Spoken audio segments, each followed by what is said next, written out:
Excella Education Study in USA assured scholarship. Contact 9881 96666. నల్లమ్మల పాలికి పోషించాల్సిన బాధ్యత మీ మీద ఉంటుండగా మీరు అది పక్కన పెట్టి వర్గ సమాజం వర్గ పోరాటం వైపు అడుగుడు వేయడం అన్నది ఎంతవరకు సమంజసం? వాస్తవంగా ఇది రెండు రకాల కోణాల్లో చూడాలన్నా, ఒక కోణంలో నుంచి చూస్తే కుటుంబమే ప్రధానం చేసుకొని ఆలోచించేటువంటి వాళ్ళందరికీ కూడా ఇది కరెక్ట్ కాదు అనిపిస్తుంది. కానీ సామాజిక మార్పులో భాగంగా మనం ఆలోచించినప్పుడు దాని ముందు మన కుటుంబము అనేటువంటి చాలా చిన్నది అనేది నా ఆలోచన. మీరు ఆ విధంగా అడుగులు వేయబట్టి పోలీసుల యొక్క దౌర్జన్యం అన్నీ కూడా మీ అమ్మగారు మీ అక్క చెల్లెలు అనిపించారు. పాలకులు దుర్మార్గమైన వాళ్ళు. వాళ్ళకి ఎప్పుడు కూడా వాళ్ళ కుర్చీలు పదిలంగా ఉండాలి అంటే ప్రజలు ఇట్లనే ఉండాలని కోరుకునేవాళ్ళు. ఎందుకంటే వాళ్ళ అమ్మా నాన్న వాళ్ళకి అట్లా నేర్పుతూ వచ్చింది. చంద్రబాబు నాయుడు గారి అటాక్ ప్లాన్ ఎవరిది? సూత్రధారులు ఎవరు? చంద్రబాబు నాయుడు గారు చాలా కిరాతకంగా మొత్తం పార్టీనే బ్యాన్ చేసిండు. 2004 నాటి వరకు అప్పటికే 9 సంవత్సరాల కాలం పాటు కంటిన్యూగా ఉద్యమం తీవ్రమైన నిర్బంధాన్ని ప్రవేశపెడుతూ వచ్చిండు. ఈ రోజు కూడా చెప్పాలంటే నిజంగా చంద్రబాబు నాయుడు బుద్ధి రాలే. నిన్న పల్నాడు సభలో మాట్లాడుతున్నాడు. ఖచ్చితంగా ఆయన మీద యాక్షన్ చేయాలని చెప్పేసి అది సెంట్రల్ కమిటీ తీర్మానం. సెంట్రల్ కమిటీ నిర్ణయం ఎప్పుడు తీసుకుంది? ఎన్ని రోజులు రెక్కీ చేస్తే ఆ కార్యక్రమం స్టార్ట్ అయింది? అలిపిరినే బేస్ చేసుకొని 6 నెలల ముందు చంద్రబాబు ఏదో చెప్తున్నాడు, నేను బుల్లెట్ దేవుడు రక్షించినాడు అన్నని. నిజంగా 22 కానీ బ్లాస్ట్ అయితే కానువా ఏమీ మిగలదు. పార్టీలు వెళ్ళిన తర్వాత అమ్మ ఎన్కౌంటర్ కానీ మీ సహచర్య ఎన్కౌంటర్, ఈ రెండు మీకు ఏ విధంగా గుర్తుండిపోతాయి? వాస్తవంగా సేదు సంఘటనలే, కానీ జీర్ణించుకోక తప్పదు. బహుశా నాకు తెలిసి ఈ నల్లమల చుట్టూత 59 మంది కామ్రేడ్స్ నా కళ్ళ ఎదురుగా చనిపోయారు. ఈ రోజు నేను బ్రతికుండి మీతో మాట్లాడుతున్నాను అంటే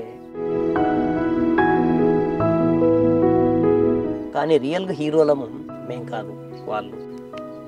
వాళ్ళ వీరత్వం లేకపోతే మేముండే వాళ్ళం కాదు.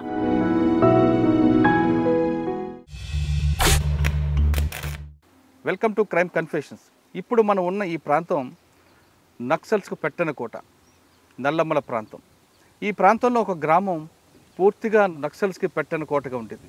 ఆ గ్రామంలో ఒక కుటుంబం మొత్తం అన్నల వైపు వెళ్ళారు. ఆ విధంగా వెళ్ళిన వారిలో ఈరోజు మనకి మొట్టమొదటి వ్యక్తి మీకు పరిచయం చేస్తున్నాం. ఆయన పేరు నాగిరెడ్డి పాండురంగారెడ్డి అలియాస్ సాగర్ అలియాస్ ప్రతాప్. కుటుంబానికి పెద్ద కొడుకుగా ఉండాల్సిన ఆయన పార్టీ వైపు ఎందుకు వెళ్ళారు? అసలు అగ్రవర్ణాలకు చెందిన కుటుంబం నక్సల్స్ వైపు ఎందుకు చూసింది? వాళ్ళు వెళ్ళిన తర్వాత ప్రజల కోసం వాళ్ళు ఏం చేశారన్న విషయాలతో పాటు ఎందుకు బయటకు వచ్చారు, బయటకు వచ్చిన తర్వాత ఆయన జీవన శ్రమంతా ఏ విధంగా కొనసాగుతున్న విషయాన్ని పాండురంగారెడ్డి అలియాస్ ప్రతాప్ నాయుడు తెలుసుకుందాం. అన్న నమస్తే. నమస్తే అన్న.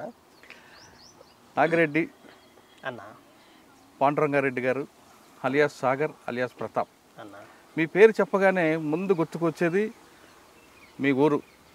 గ్రామంలో మొత్తం మీ కుటుంబం మొత్తం కూడా వెళ్తుంది. అమ్మ, మీరు, చెల్లెళ్ళు అంతా కూడా. అంటే మీ ఊర్లో అప్పుడు పరిస్థితి, ఆ గ్రామంలో పరిస్థితి ఏ విధంగా ఉండేది? ఒకటి. రెండోది, సాధారణంగా బడుగు బలహీన వర్గాలు దళితులకు సంబంధించిన వాళ్ళే అటువైపు వెళ్తారు అనేది అప్పుడు ఒక వార్త ఉండేది. కానీ అగ్రవర్ణంలో పుట్టి మీరు వెళ్ళడం అనేది ఒక ప్రశ్నగా మిగులుతుంది. అంటే ఆ గ్రామంలో అంత దారుణ పరిస్థితులు ఉండేవా, లేదో భావజాల ప్రభావంతో అటువైపు వెళ్ళారా? మీరు వెళ్ళిందే కాకుండా అమ్మని చెల్లెల్ని అందరినీ పార్టీ వైపు తీసుకెళ్లారు. అంతలా మీకు పార్టీ ఆకర్షించిందా? అప్పుడున్న పరిస్థితుల ప్రభావంతో అటువైపు వెళ్ళారా? ఒకటి. రెండు, మీరు వెళ్ళిన తర్వాత చాలా కార్యక్రమాలు చేశారు ప్రజల కోసం. అప్పట్లో భూ పోరాటాలు అవ్వచ్చు, కరువు దాడులు అవ్వచ్చు చేస్తున్నాయి. అలిపిరిలో చంద్రబాబు నాయుడు మీద attack, Thakkadipalli Vasudevarao alias Ashanna alias శాసన్తో పాటు మీరు కూడా ఉండడం, అసలు ఆ రోజు ఏం జరిగింది? పార్టీకి వెళ్ళిన తర్వాత ఎంతకాలం పార్టీలు ఉన్నారు? పార్టీలో మీరు చేసిన కార్యక్రమాలు ఏంటి? పార్టీ ఆ విధంగా అప్పుడు ప్రభావితం చేయడంతో వెళ్ళిన తర్వాత ప్రభుత్వాలు కూడా కిందకు వచ్చాయనేది వాస్తవం. ప్రభుత్వాలు కిందకు వచ్చి ప్రజలకు ఏ విధంగా సహాయపడింది? తర్వాత పార్టీ నుంచి ఎందుకు వచ్చారు? వచ్చిన తర్వాత ఏం చేస్తున్నారు? రెండు ప్రశ్నలకు సమాధానం చెప్పే ముందు పాండురంగారెడ్డి గారు ఎందుకు అడవిలోకి వెళ్ళారు? అన్న 1980-85 నాడు మన ఆంధ్రప్రదేశ్లో పీపుల్స్ వార్ పార్టీ అప్పుడప్పుడే అవతరించినటువంటి పరిస్థితి. అంటే తెలంగాణ సాయుధ పోరాటము అంతకంటే మునుపు శ్రీకాకుళ పోరాటం పోరాటం. ఇవన్నీ దాటుకుంటూ ముందుకు వచ్చిన తర్వాత పార్టీ తను చేసినటువంటి తప్పులను రివ్యూ చేసుకొని 1978లో పార్టీకి సంబంధించినటువంటి ఆత్మవిమర్శన రిపోర్టును ఒకదాన్ని తయారు చేసుకొని ఎత్తుగడల రీత్యా ఎటువంటి పద్ధతులు అనుసరించాలి అని చెప్పానని ఒక నూతనమైనటువంటి పద్ధతుల్లో 1981లో మన ఆంధ్రప్రదేశ్లో, ముఖ్యంగా అప్పుడు ఉమ్మడి ఆంధ్రప్రదేశ్, తెలంగాణ, ఆంధ్ర, పీపుల్స్ వార్ పార్టీగా సిపిఐ మావోయిస్టు అనేది లేదు, సిపిఐఎంఎల్ పీపుల్స్ వార్ పార్టీగా అవతరించి ఆర్గనైజేషన్లో భాగంగా మొదట తెలంగాణ ప్రాంతం, ఆ తర్వాత నల్లమల అడవిని ఆనుకొని ఉన్నటువంటి జిల్లాలు ఏవైతే ఉన్నాయో ఈ అన్ని జిల్లాల్లో కూడా ఆర్గనైజేషన్ అనేది పీపుల్స్ వార్ పార్టీ మొదలుపెట్టింది. అందులో భాగంగా ఆర్ఎస్యు అని చెప్పేసినటువంటి సంస్థ కూడా ఉండేది. దానికి అనుబంధంగా ముఖ్యంగా విద్యార్థి ఆర్గనైజేషన్ అది చూసేదంతా కూడా విద్యార్థులకు సంబంధించిన అనేక రకాల సమస్యలు తీసుకొని పనిచేస్తూ ఉండేది. సో నేను ఆ టైంలో 10వ తరగతి చదువుకుంటున్నట్టు కాలం, 10వ తరగతి చదువుకునేటువంటి నాటి పరిస్థితుల్లోనే స్కూల్లో ఉన్న టీచర్సు అనేక విషయాలు, సామాజిక సంబంధమైన అంశాలు కొన్ని మాట్లాడుతూ ఉండేవాళ్ళు. అట్లాగే మాది మధ్యతరగతి కుటుంబం. సహజంగానే మధ్యతరగతి కుటుంబం అనేటువంటిది ఒడిదుడుకులకు ఎదుర్కొంటూ ఉంటుంది సమాజంలో. అట్లా కొంత సమాజంలో ఎందుకు ఈ పరిస్థితి ఉంది అని చెప్పేసి అని ఒకవైపు నేను ఆలోచిస్తుండేవాడిని. సేమ్ టైంలో నేను చదువుకునేటప్పుడు కులమతాల వ్యత్యాసము అని చెప్పేసి అనేది నాది చిన్న ఏజీ అయినా కూడా నా కంటికి కళ్ళగారా కనపడుతూ ఉండేది. నా చుట్టుపక్కల ఉన్నటువంటి గ్రామాలలో చదువుకునేటువంటి పిల్లల మధ్య ఉన్నటువంటి యువక్షత ఇవన్నీ కూడా అర్థమవుతూ ఉండేవి. కానీ నాకు స్వభావరీత్యానే ఎందుకో మరి చిన్నప్పటి నుంచే అన్ని కులాల వారితో కలిసి ఉండడము, సాకలి, మంగలి, ఎస్సీ మిగతా వాళ్ళందరితో కలిసి భోంచేసే వాళ్ళం, కలిసి ఉండేవాళ్ళం, ఫ్రెండ్లీగా తిరిగే వాళ్ళం, ఇట్లా ఉండేది. క్రమంగా ఈ ఆర్ఎస్యు ఆర్గనైజేషన్ అనేటువంటిది ఎప్పుడైతే స్టార్ట్ అయిందో ఆర్ఎస్యుకు సంబంధించినటువంటి మా పార్టీ ఆర్గనైజర్ శంకరన్న అని ఉండేవాడు. మీకు అప్పుడు శంకరన్న ప్రభావం ఉందా? అట్లా శంకరన్న ఉండేవాడన్న.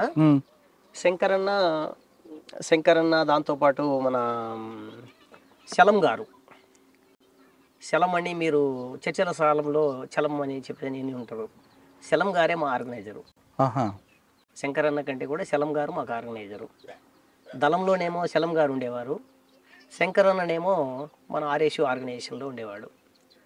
అట్లా ఆయన కొంత మంచి ప్రభావితమైనటువంటి అంశాలు చెప్పేవాడు. ఇంకా దీంతోపాటు గ్రామంలో సహజంగా మంది రైతువారి కుటుంబం అయినప్పటికీ పండిన పంటలకు రకరకాల పరిస్థితులు ఉండేటువంటి, తర్వాత సరైనటువంటి గిట్టుబాటు ధర లేకపోయి ఉండేది, తర్వాత విపరీతంగా ఫారెస్ట్ డిపార్ట్మెంట్ వాళ్ళ పెత్తనం నడిచేది. ఊరి పంచి గ్రామం మాది, ప్రకాశం జిల్లా అర్ధవీడు మండలం, లక్ష్మీపురం మా విలేజ్. ఈ లక్ష్మీపురం అనేటువంటి గ్రామంలో సాధారణమైనటువంటి సదుపాయాలు కూడా లేకపోయాయి. మంచి రోడ్డు లేదు, కరెంటు సదుపాయం లేదు, వాటర్ ట్యాంకులు లేవు, తాగునీటి సౌకర్యం లేదు, ఇవేవి కూడా లేవు మా గ్రామంలో. బహుశా అప్పటికి ఆ గ్రామ నిర్మాణం జరిగి ఒక 70 సంవత్సరాలు 60 సంవత్సరాల కాలం గడిచి ఉంటుంది. అంటే ఈరోజు ప్రభుత్వాలు చాలా రకాలుగా చెప్పుకుంటున్నాయి, మేము అభివృద్ధి పదంలో నడిపిస్తున్నాం మొత్తం రాష్ట్రాల దేశ ప్రజలని. నిజంగా అటువంటి సదుపాయాలు ఏవి కూడా మా గ్రామంలో ఉండేవి కావు. సరే, ఈ పరిస్థితుల్లో నక్సలైట్ పార్టీకి సంబంధించిన ఒక ఆల్టర్నేటివ్ నిర్మాణంగా ఒక పక్కన నేను చదువుకునేటప్పుడు విద్యార్థి ఆర్గనైజేషన్లో ఉండేవాడిని, సేమ్ టైంలో గ్రామంలో కూడా నేను గ్రామంలోకి వెళ్ళినప్పుడు దళాలు కలిసేది. ప్రభావం బాగా పడింది. ఇంకా అట్లా మేము గ్రామంలో ఉన్నప్పుడు గ్రామం నిర్మాణంలో మొత్తం జనాలందరితో సమావేశం వేసేవాళ్ళు. అన్నలు వచ్చి ప్రాథమిక దశలో మా అమ్మ వ్యతిరేకించింది. అన్నలమ్మడి పోతే ఎట్లరా, వద్దు, అట్లా వద్దు, ఏదనంటే నువ్వు ఇంటి దగ్గర తిండి పెట్టు, ఏదో సహకరించు తప్ప, కానీ మనం అన్నలమ్మడి వద్దు అనేటువంటి యాంగిల్లో ఉండేది. అయితే నిదానం మీద ఈ ఫారెస్ట్ డిపార్ట్మెంట్ వాళ్ళ సమస్యలు తీసుకొని ఎప్పుడైతే పరిష్కరించడం అనేది అన్నలు చేయడం మొదలుపెట్టినరో కాలక్రమంలో ఆ చుట్టుపక్కల గ్రామాలన్నీ కూడా అన్నలకు బాగా దగ్గర అవుతూ వచ్చినాయి. ఎందుకంటే రైతు వారీగా రైతులందరూ కూడా అడవి మీద ఆధారపడి ఏదో చిన్నదో పెద్దదో కర్రలు తెచ్చుకునే వాళ్ళు, గొర్రెలు మేకలు మేపుకునే వాళ్ళంతా కూడా అడవి మీద ఆధారపడి బతికేవాళ్ళు. అట్లాగే గిట్టుబాటు సమస్యలు ఏదన్నా ఉన్నప్పుడు కూడా అన్నలో చెప్పుకునేవాళ్ళు. అట్లా ప్రాథమికంగా చిన్న సమస్యల దగ్గర నుంచి మొదలుపెట్టి గ్రామానికి సంబంధించిన ఉమ్మడి సమస్యలు కూడా అన్నల నాయకత్వంలో, ఆ ఆర్గనైజేషన్ నాయకత్వంలో సమస్యలు పరిష్కరించబడుతూ ఉండేవి. సో ఆ సమయంలో నా మనసు నాకేదో ప్రత్యక్షంగా నేను ఎదుర్కొంటున్న సమస్య అని చెప్పేసినటువంటి కోణంలో నాకేమీ లేకపోయినప్పటికీ సమాజంలో ఒక మార్పు అనేటువంటి దాన్ని అన్నలు కోరుకుంటున్నారు.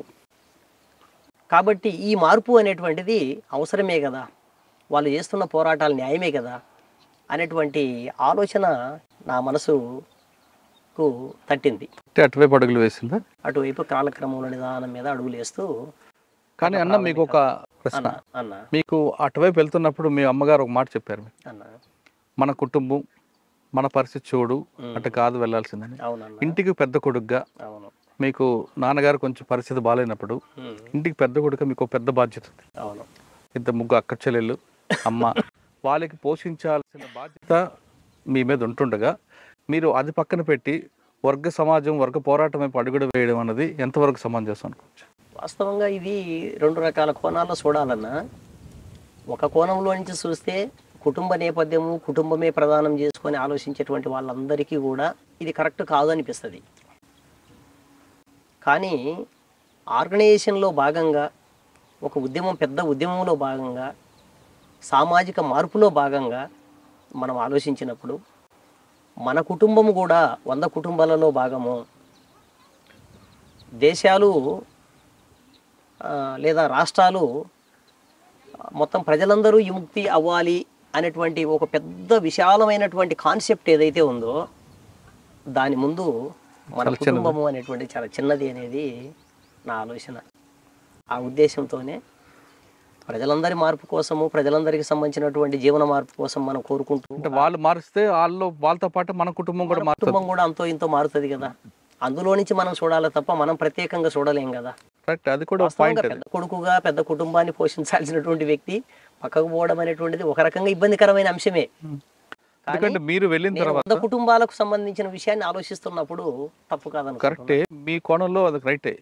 కానీ మీరు ఆ విధంగా అడుగులు వేయబట్టి పోలీసుల యొక్క ఒత్తిడి, పోలీసుల యొక్క దౌర్జన్యం అన్నీ కూడా మీ అమ్మగారు, మీ అక్క చెల్లెలు అనిపించారు.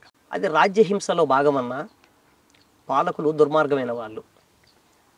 వాళ్ళకి ఎప్పుడు కూడా వాళ్ళకు పదవులు కావాలి, కోట్ల రూపాయల డబ్బులు సంపాదించుకునేటువంటి అవకాశాలు ఉండాలి. నిరంతరం పెత్తందారులుగా గ్రామాల దగ్గర నుంచి మొదలుపెట్టి రాష్ట్ర ప్రభుత్వాల, కేంద్ర ప్రభుత్వాల వరకు వాళ్ళ స్థాయిలలో వాళ్ళు ఉండాలి. వాళ్ళ కుర్చీలు పదిలంగా ఉండాలి అంటే ప్రజలు ఇట్లనే ఉండాలని కోరుకుంటారు వాళ్ళు. ఎందుకంటే వాళ్ళ అమ్మా నాన్న వాళ్ళకి అట్లా నేర్పుతూ వచ్చిండ్రు.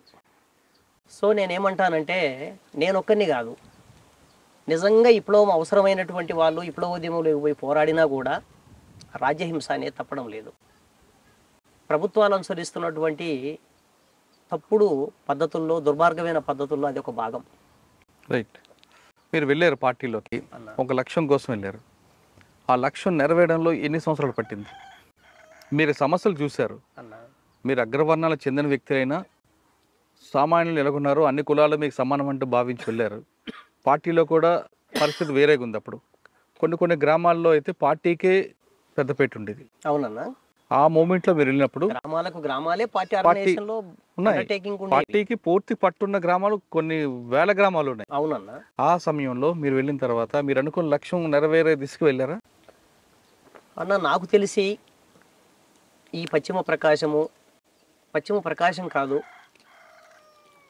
దేశ రాజకీయాలలో ఆంధ్రప్రదేశ్ అని చెప్పేసి అనేటువంటి ఈరోజు ఒక ప్రజాస్వామికమైనటువంటి వాతావరణం ఉన్నటువంటి రాష్ట్రంగా తయారవ్వడం వెనకాల బాంచేన్ దొరా అనేటువంటి స్థితి నుంచి ప్రశ్నించడం అనేది స్టార్ట్ అయ్యి నీతో నేను కూడా సమానం అనేటువంటి స్థితికి వచ్చినటువంటి తెలంగాణ ప్రాంతం కావచ్చు, ఈరోజు పశ్చిమ ప్రకాశంలో ఉన్నటువంటి ఎస్సీ, ఎస్టీ, మిగతా మైనార్టీ సామాజిక వర్గాలను మీరు పరిశీలించిన, సెంట్రల్ ట్రైబ్స్ను మీరు పరిశీలించిన, ఈ చైతన్యం అనేటువంటిది నక్సలిజం వేసినటువంటి మొక్కే, విత్తనం.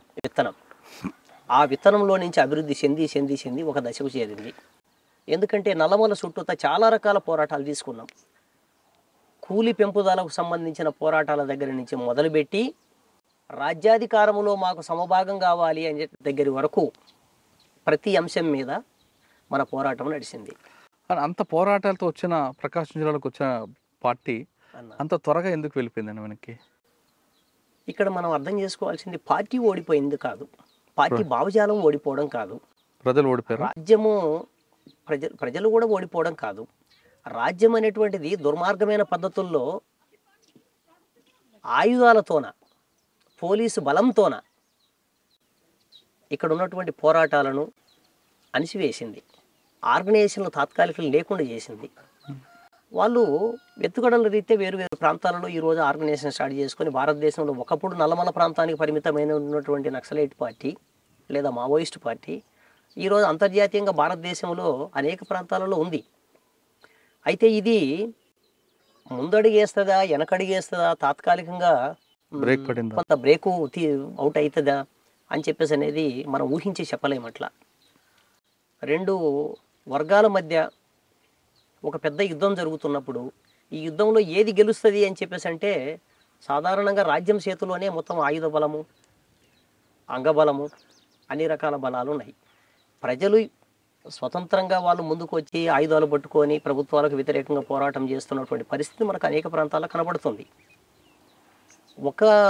మన ఇండియాలో, మన ఆంధ్రప్రదేశ్లో కాదు, ఇంటర్నేషనల్గా మొత్తం అంతర్జాతీయ స్థాయిలో అనేక దేశాలలో అనేక పోరాటాలు జరుగుతున్నప్పుడు దుర్మార్గమైన ప్రభుత్వాలు అనేక పద్ధతులు అణిచివేత గురి చేస్తున్నాయి. తాత్కాలికంగా ఆ పోరాటాలు మనకి ఎక్కడ కంటికి కనపడకుండా కూడా పార్టీ అప్పుడు బుల్లెట్ ద్వారానే రాజ్యం సాధించదు పార్టీ నమ్ముతుంది, కానీ ప్రభుత్వాలు బ్యాలెట్ ద్వారా సాధించవచ్చు అంటూ ప్రభుత్వం అంటది. కానీ పార్టీ నేపాల్ లాంటి దేశంలో లాగా బ్యాలెట్ ద్వారా ఎందుకు రాకూడదు? అంటే మావోయిస్టు పార్టీ ఆర్గనైజేషన్ వాళ్ళ ఐడియాలజీ ప్రకారము భారతదేశంలో ఉన్నటువంటి ఇక్కడ ఉన్నటువంటి ఫ్యూడలిజం, ఇక్కడ ఉన్నటువంటి నయా ఫ్యూడలిజం, ఇక్కడ ఉన్నటువంటి దళారీ వర్గం ఏదైతే ఉందో ఈ మూడు వర్గాలు ప్రజా వ్యతిరేకమైనటువంటి వర్గాలుగా పరిగణించబడుతూ ఆ పార్టీ చెప్తుంది. బుల్లెట్ ద్వారా కాకుండా బ్యాలెట్ ద్వారా సాధ్యం కాదు అని చెప్పేసి అనేది నక్సలైట్ పార్టీ ఇప్పటికి కూడా నమ్ముతుంది, మావోయిస్ట్ పార్టీ. కానీ దీర్ఘకాల యుద్ధం ద్వారా సాధించవచ్చు అంటూ పార్టీ అంటది. కానీ దీర్ఘకాల యుద్ధం ద్వారా చేసేంత ఓపిక ఉన్న ఐడియాలజీతో ఉన్న వాళ్ళు ఎవరైనా ఉన్నారు ఇప్పుడు? ఉన్నారు కదా, ఉన్నారు కాబట్టి కదా పార్టీ నడుస్తుంది. ప్రతి మనిషికి ఒక కాలం ఉంటుంది, ఆ కాలంలో అతను చేయగలిగిన మేరకు చేస్తూ ఉంటాడు వాళ్ళ కృషివంతుగా. దగ్గర ఇప్పటికీ బహుశా నాకు తెలిసి ఈ నాగరిక సమాజంలోకి మనం వచ్చి ఈరోజు ఇన్ని విషయాలు ప్రజాస్వామికమైన అనేక విషయాలు మాట్లాడుకుంటున్నాం. ఈ స్థితికి మనం రావడానికి ఎంతకాలం బట్టి ఉండొచ్చు? అవును, ఎన్ని పోరాటాల యొక్క ఫలితం కావచ్చు ఇది. అవును, బ్రిటిష్ వ్యతిరేక పోరాటంలో ఆనాటి కాలంలో మనలాగే అనుకోని ఉంటే బ్రిటిష్ గవర్నమెంట్ ఉండేది అనుకోవచ్చు. ఈరోజు సామ్రాజ్యవాద పరిపాలన అనేటువంటిది ప్రత్యక్షంగా లేకపోయినా పరోక్షంగా అనేక రూపాలలో మొత్తం ప్రపంచమంతా ఆవరించింది. విపరీతమైనటువంటి రకరకాల పద్ధతుల్లో వేల ఎకరాల భూములను మొత్తం కబ్జా చేసేస్తా ఉన్నారు. మీరు పార్టీలోకి వెళ్ళిన తర్వాత పార్టీ ఆదేశాల మేరకు మీరు చేసిన యాక్షన్లు ఏమున్నాయండి? మొట్టమొదటి చెప్పండి. నేను పార్టీకి సంబంధించిన ఆర్గనైజేషన్లో భాగంగా దగ్గర 24 సంవత్సరాల పాటు ఉద్యమంతో పాటు నేను నడిచిన. 24 సంవత్సరాల పాటు ఆయుధంతోనే యుద్ధం చేస్తూ ముందుకెళ్ళినటువంటి జీవితం. పార్టీ తీసుకున్నటువంటి ప్రతి నిర్ణయంలో కొద్ది కుడియడమల్లో అందుబాటులో లేకపోయి సందర్భం తప్ప అంటే నల్లమల ప్రాంతంలో జరిగిన ప్రతి సంఘటన వరకు మీరు ఉన్నారు. ప్రతి సంఘటనలో దాదాపు నేనున్నా. ఎందుకంటే ఆనాటి కాలంలో ఇక్కడ ఉన్నటువంటి ఏదో చెప్తారు చూడు, భూమిపుత్రులు అంటారు, సన్ ఆఫ్ ద ఛాన్స్. భూమిపుత్రులుగా ఇక్కడే పుట్టి, ఇక్కడే పెరిగి, ఇక్కడే లీడర్గా ఎదిగి పార్టీలో ఒక ఆర్గనైజేషన్లో టాప్ లీడర్ స్థాయికి వెళ్ళినటువంటి వ్యక్తులలో బహుశా ప్రకాశం జిల్లాలో నేను ఒకరిని. మీకు సమకాలీకులు ఎవరు అప్పట్లో? ప్రకాశం జిల్లాలో ఎవరు లేరన్నా. సింగాప్రసాద్ అని చెప్పేసి నాకు జూనియర్ ఒక ఆయన ఉండే.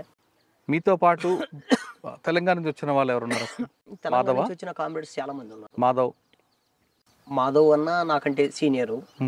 సాంబశివుడు నాతో పాటు కొద్దిగా కుడి ఎడమ సాంబశివుడు అన్న.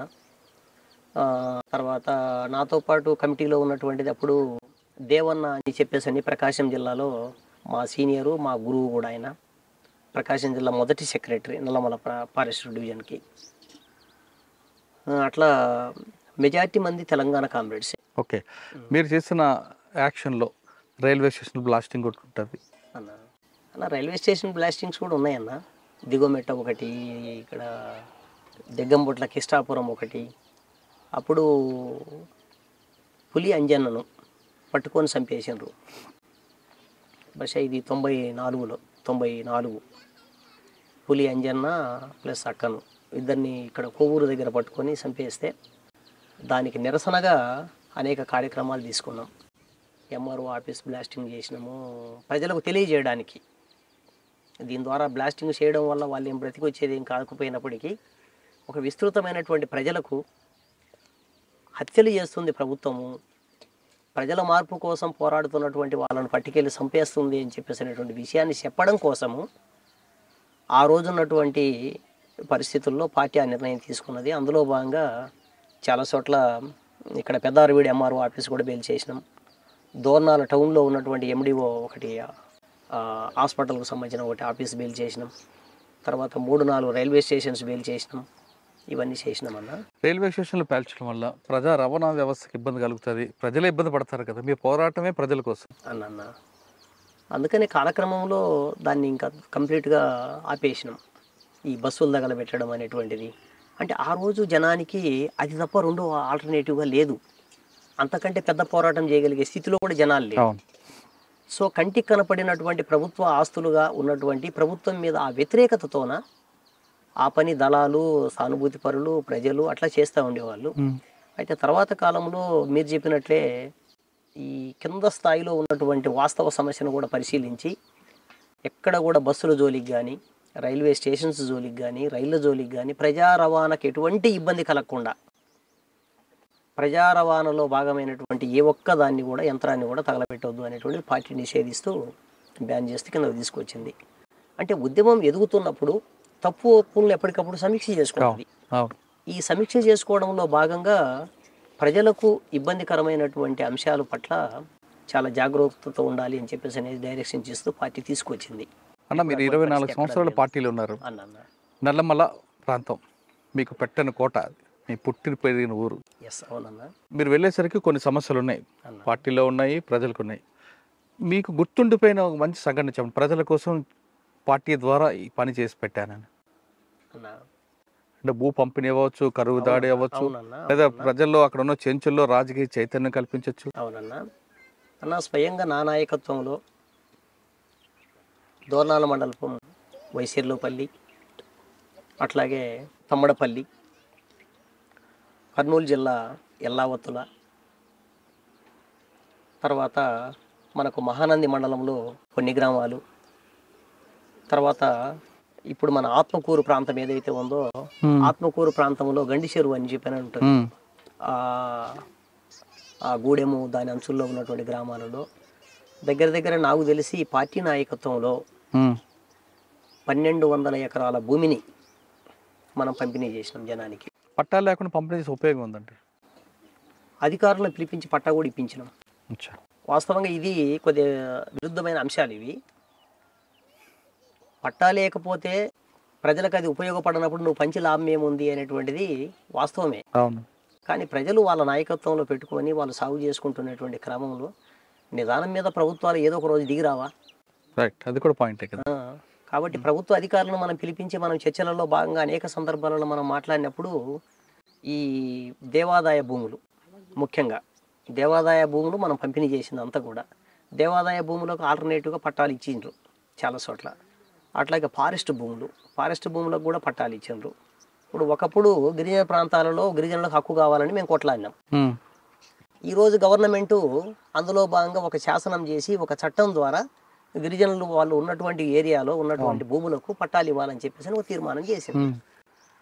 ఆ రోజు మేము ఆ ఇత్తనం వేయకపోతే ఈ రోజు ప్రభుత్వాలు ఆ శాసనం చేసేవా? మీరు వేసిన విత్తనం ఈ రోజు ఫలించింది. అంటే ప్రభుత్వాలలో భావజాల పరంగా కొంత ప్రజా అనుకూలమైన నిర్ణయాలు తీసుకునేటువంటి ప్రభుత్వాలు ఏవో ఒకటి ఉన్నప్పుడు అటువంటి సానుకూలమైన పరిస్థితి వచ్చినప్పుడే అది అమల్లోకి వస్తుంది. అన్న, నల్లమలలో మీరు చేసిన యాక్షన్లో అంటే ప్రజలకు సంబంధించిన కార్యక్రమాలతో పాటు పార్టీ ఆదేశాల మేరకు కొన్ని కొన్ని యాక్షన్లు చేశారు. అన్న బుడ్డా వెంగల్ రెడ్డి ఆ సంఘటన ఒకసారి చెప్పండి. అన్న కర్నూలు ఫస్ట్ మీ యాక్షన్ అక్కడి నుంచి స్టార్ట్ అయింది కదా. అవునన్న. అన్న బుడ్డా వెంగల్ రెడ్డి అంటే కర్నూలు జిల్లా, మనకు ఆత్మకూరు నియోజకవర్గం, ఇంకా శ్రీశైలం నియోజకవర్గం కూడా, అది పాములపాడు మండలం వేంపెంట. ఈ వేంపెంట అనేటువంటి గ్రామంలో ఉన్నటువంటి పోరాటాలతో సంబంధం లేకుండా, ఆ చుట్టుపక్కల జరిగినటువంటి ప్రజా పోరాటాలతో సంబంధం లేకుండా బుడ్డా వెంగల్ రెడ్డికి సంబంధించినటువంటి యాక్షన్ను మనం మాట్లాడుకోలేము. బహుశా మన ఆర్గనైజేషన్ పుట్టిన దగ్గర నుంచి కంటే ముందు భాగం నుంచే వాళ్ళది ఫ్యాక్షన్ ఫ్యామిలీ. దీనికి ఒక ఉదాహరణ వాళ్ళు ఏం చెప్తారు అని చెప్పానంటే, ఏ గ్రామంలోనైనా వాళ్ళకు వ్యతిరేకంగా మాట్లాడితే వాడిని చంపడం, తీసుకెళ్ళి ఆ ఏట్లో పడేయడం. నందికొట్కూరు ఏరియా కావని ఇక్కడ కానీ, అక్కడేమో శేషానారెడ్డి వాళ్ళు, ఇక్కడేమో ఇల్లు, ఇట్లా నడుస్తూ ఉండేది. అయితే ఎప్పుడైతే పార్టీ ఆర్గనైజేషన్ బిల్డప్ అవుతూ వచ్చిందో, అనేక విషయాలలో పార్టీ ఛాలెంజ్గానే నిలబడింది. అందులో వాళ్ళకు బాగా ఇబ్బందికరమైనటువంటి అంశం గ్రామ కాట. కర్నూలు జిల్లాలో మసూలు అంటారు, అంటే ఇప్పుడు మొత్తం పంట చేతికి వచ్చేటువంటి సమయం. ఈ పంట చేతికి వచ్చినటువంటి సమయంలో ఈ మసూలును అమ్ముకుంటారు. అమ్ముకున్న తర్వాత ప్రజలకు సంబంధించినటువంటి గ్రామ కాటాగా ధర్మకాట అంటారు. ఇంకా చెప్పాలంటే ఈ ధర్మకాట అనేటువంటిది గ్రామ కమిటీ నాయకత్వంలో జరుగుతూ ఉండేది. పార్టీ ఆర్గనైజేషన్ కంటే ముందు భాగం అంతా కూడా ఆ గ్రామంలోకి కొనుగోలు కోసం వచ్చినటువంటి దళాలను అడ్డం పెట్టుకొని, ఒక బస్తా మీద 20 రూపాయలు, 30 రూపాయలు, 40 రూపాయలు, 50 రూపాయలు వాళ్ళు అదనంగా పెట్టుకొని వాళ్ళు 1000 రూపాయలు సంపాదించుకునే వాళ్ళు. దాంట్లో అది ఒక ఉపాధి వాళ్ళకు, దళారి వర్గానికి. ఎప్పుడైతే పార్టీ ఆర్గనైజేషన్ అనేటువంటిది బిల్డప్ అయిందో, ఆర్థిక సమస్య, సాంఘిక సమస్య, దీంతో పాటుగా రాజకీయ సమస్య, ఇక్కడ 2 అంశాలు ఉన్నాయి. ఈ రాజకీయ సమస్య అనేటువంటిది ఆధిపత్యానికి సంబంధించిన అంశం. గ్రామ కాటాగానో 50 రూపాయల డబ్బులుగానో చూడకూడదు దాన్ని మనం ఇక్కడ.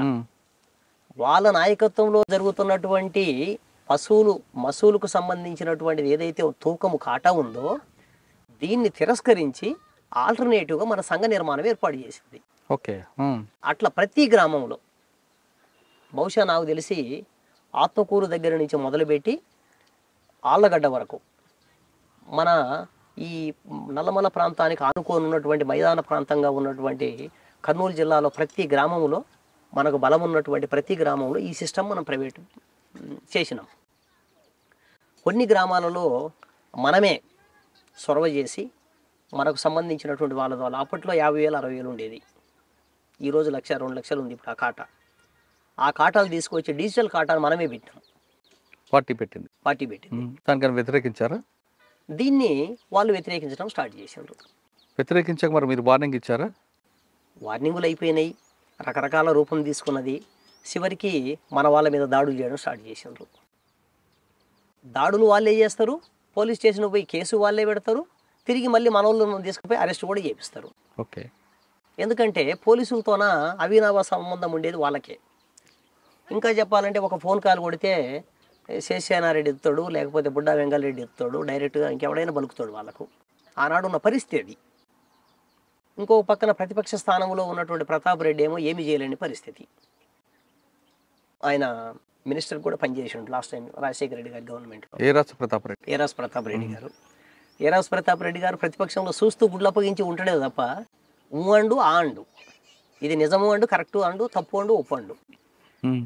సరే, ఈ పరిస్థితుల్లో మనము మనదైనటువంటి పద్ధతుల్లో ఆర్గనైజేషన్లో భాగంగా, మన పోరాటంలో భాగంగా, మన ఉద్యమంలో భాగంగా, రాజ్యాధికారంలో భాగంగా చెప్పాలంటే గ్రామ రాజ్యాధికారం అనేటువంటిది ప్రజలు స్వయంగా అనుభవించినటువంటి రోజులవి. ఆ సందర్భంలో మనకు బుడ్డా వెంకటరెడ్డి గారికి మధ్యన బాగా కాంట్రవర్షియల్గా మారింది. ఆయన అనేక చోట్ల దాడులు చేపించిండు. ఇది ఉండి పెద్దదైపోతే ఎటువంటి ప్రమాదం దారి తీస్తుందో అని చెప్పేసిన దాన్ని చాలా ముందు నుంచి వాళ్ళు గమనిస్తూ వస్తున్నారు. రాయలసీమలో ఉన్న ప్రత్యేకత ఏంటంటే ప్రతి చిన్న విషయాన్ని చాలా జాగ్రత్తగా గమనిస్తారు. సో అట్లా బుడ్డా వెంగల్ రెడ్డి వేంపెంటను ఆధారం చేసుకొని వేంపెంటలో మన వాళ్ళ మీద దాడి చేయించటం, ఆ తర్వాత ఈ దాడులకు కారణమైనటువంటి బొమ్మని శివయ్యను మన దళం పోయి చంపడం, దీన్ని బేస్ చేసుకొని మళ్ళీ దాడి చేయించటం, 8 మందిని కిరాతకంగా నరికి చంపడం, ఇట్లా చేసుకుంటూ వచ్చిండు.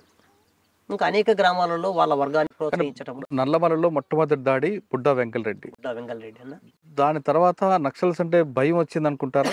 నక్సల్స్ అంటే రాజకీయ నాయకులలో ఒక రకంగా నిజంగా చెప్పాలంటే వణుకు స్టార్ట్ అయింది.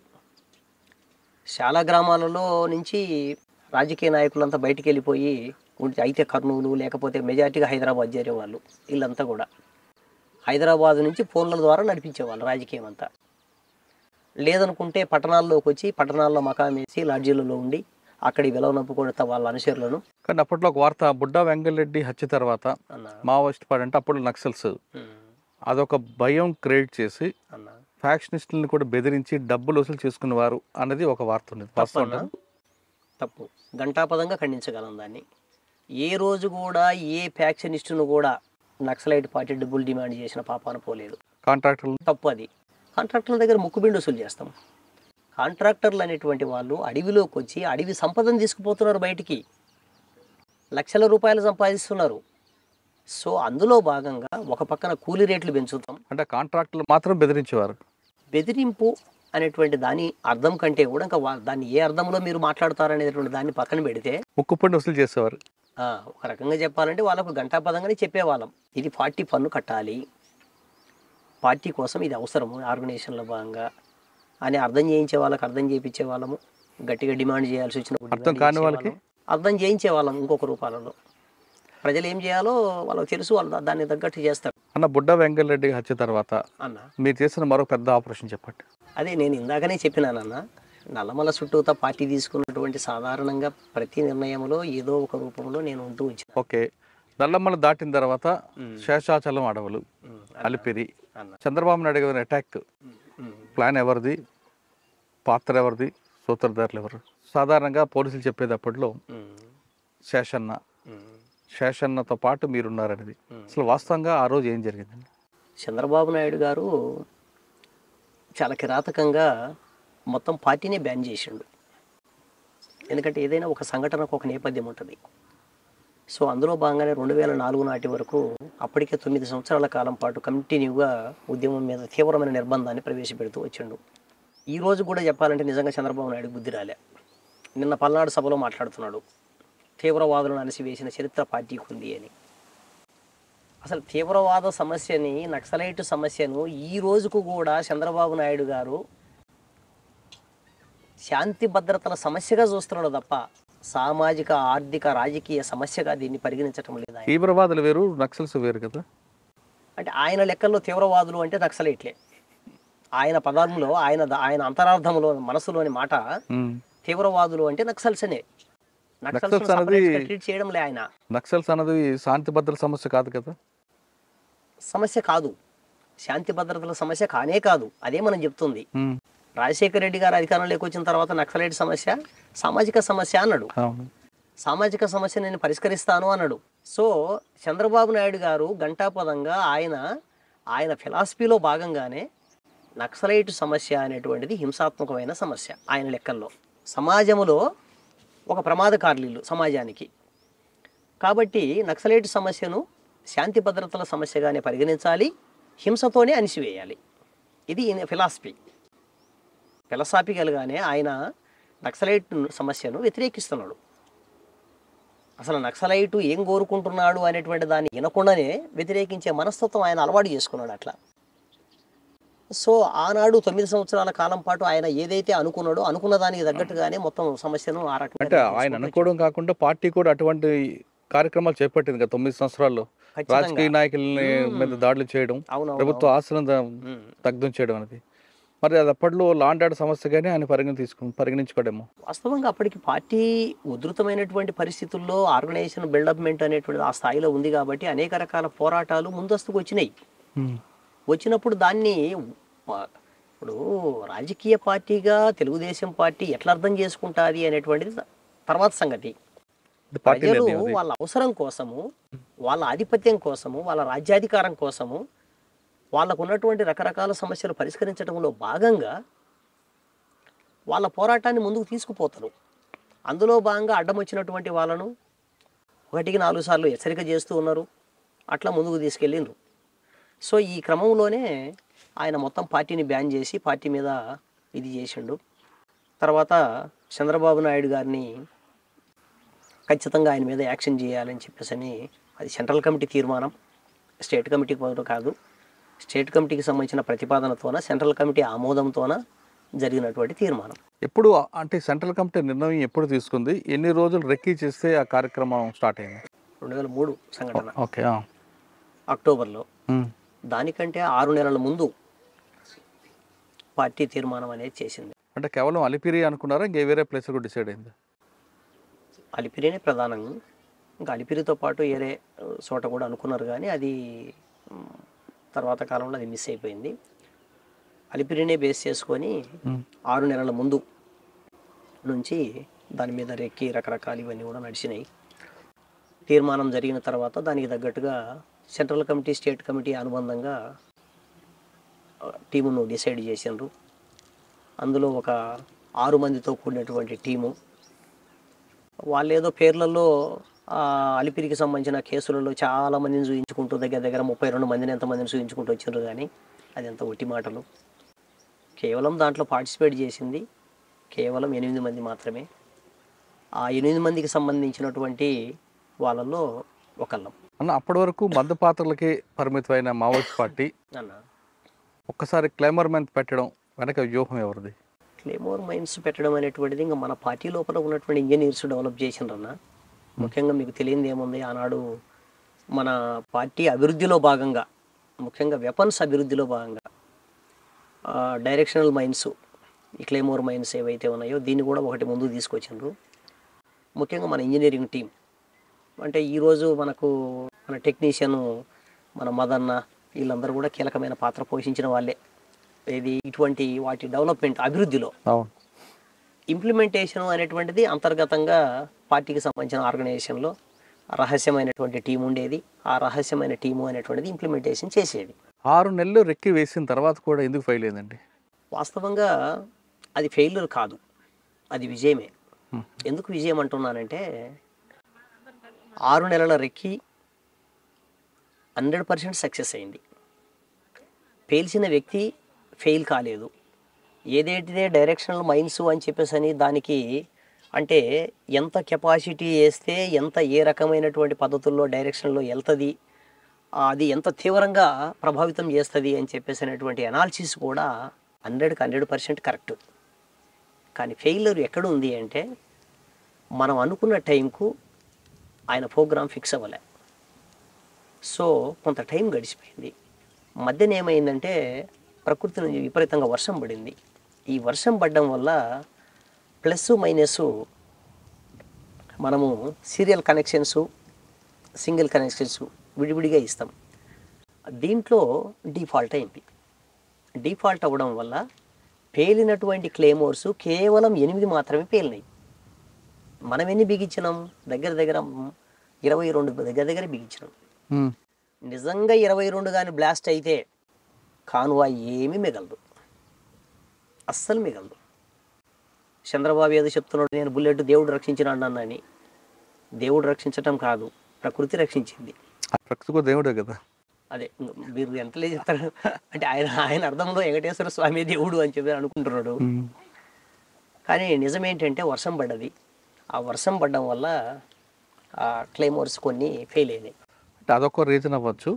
కానీ పోలీసు వైపు నుంచి ఏం చెప్తున్నారంటే కార్లు ఆ రోజు కాన్వాయ్ జిగ్జాగ్ ఒకదాని ఒకటి ముందు రావడం అన్నది వల్ల చంద్రబాబు కారు కొంచెం ముందుకు వెళ్ళింది, తర్వాత కారు బ్లాస్ట్ అయింది అని అంటారు. 100% మన రెక్కి మనకు సంబంధించినటువంటి ఇన్ఫర్మేషను పక్కా పక్కన ఉన్నది. దాంట్లో ఎక్కడా ఫెయిలర్ లేదు. చంద్రబాబు నాయుడు గారు ఎన్ని జిమ్మికులు చేసి, వాళ్ళు ఎన్ని జిగ్జాగులు చేసినా, వాళ్ళు ఎన్ని ప్లాన్లు చేసినా అదే కాన్వాయిలో మన వాళ్ళు ఉన్నారు. అదే కాన్వాయిలో మన వాళ్ళు ఉన్నారు. టీడీపీ జెండాలు పట్టుకొని మన కార్యకర్తలు ఉన్నారు. Very clear. కాబట్టి దాంట్లో తేడా లేదు. అక్కడ వచ్చినటువంటి సమస్య కాలే అది.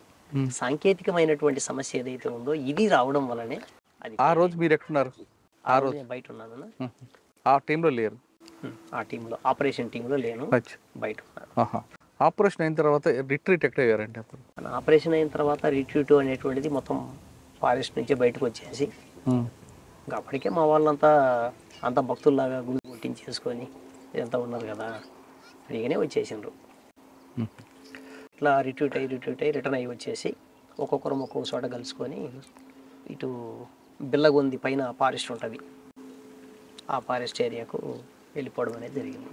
ఆ సంఘటనలో ఎంతమంది 8 మంది పాల్గొన్నా కేవలం తక్కిడిపల్లి వాసుదేవరావు గారు పాటు మన టిక్సన్ మన మీ పేరు సాగర్ పేరు ఎందుకు వచ్చింది అన్న టీమ్ కమాండర్ ఆయన, టీమ్ కమాండరు గారు కమాండర్గా పార్టీ నిర్దేశించిన దాని ప్రకారం మా టీం కమాండరు, మా యాక్షన్ టీం కమాండర్ ఆయనే. సో అది పోలీసులకు కూడా ఆ స్థాయిలో తెలుసు.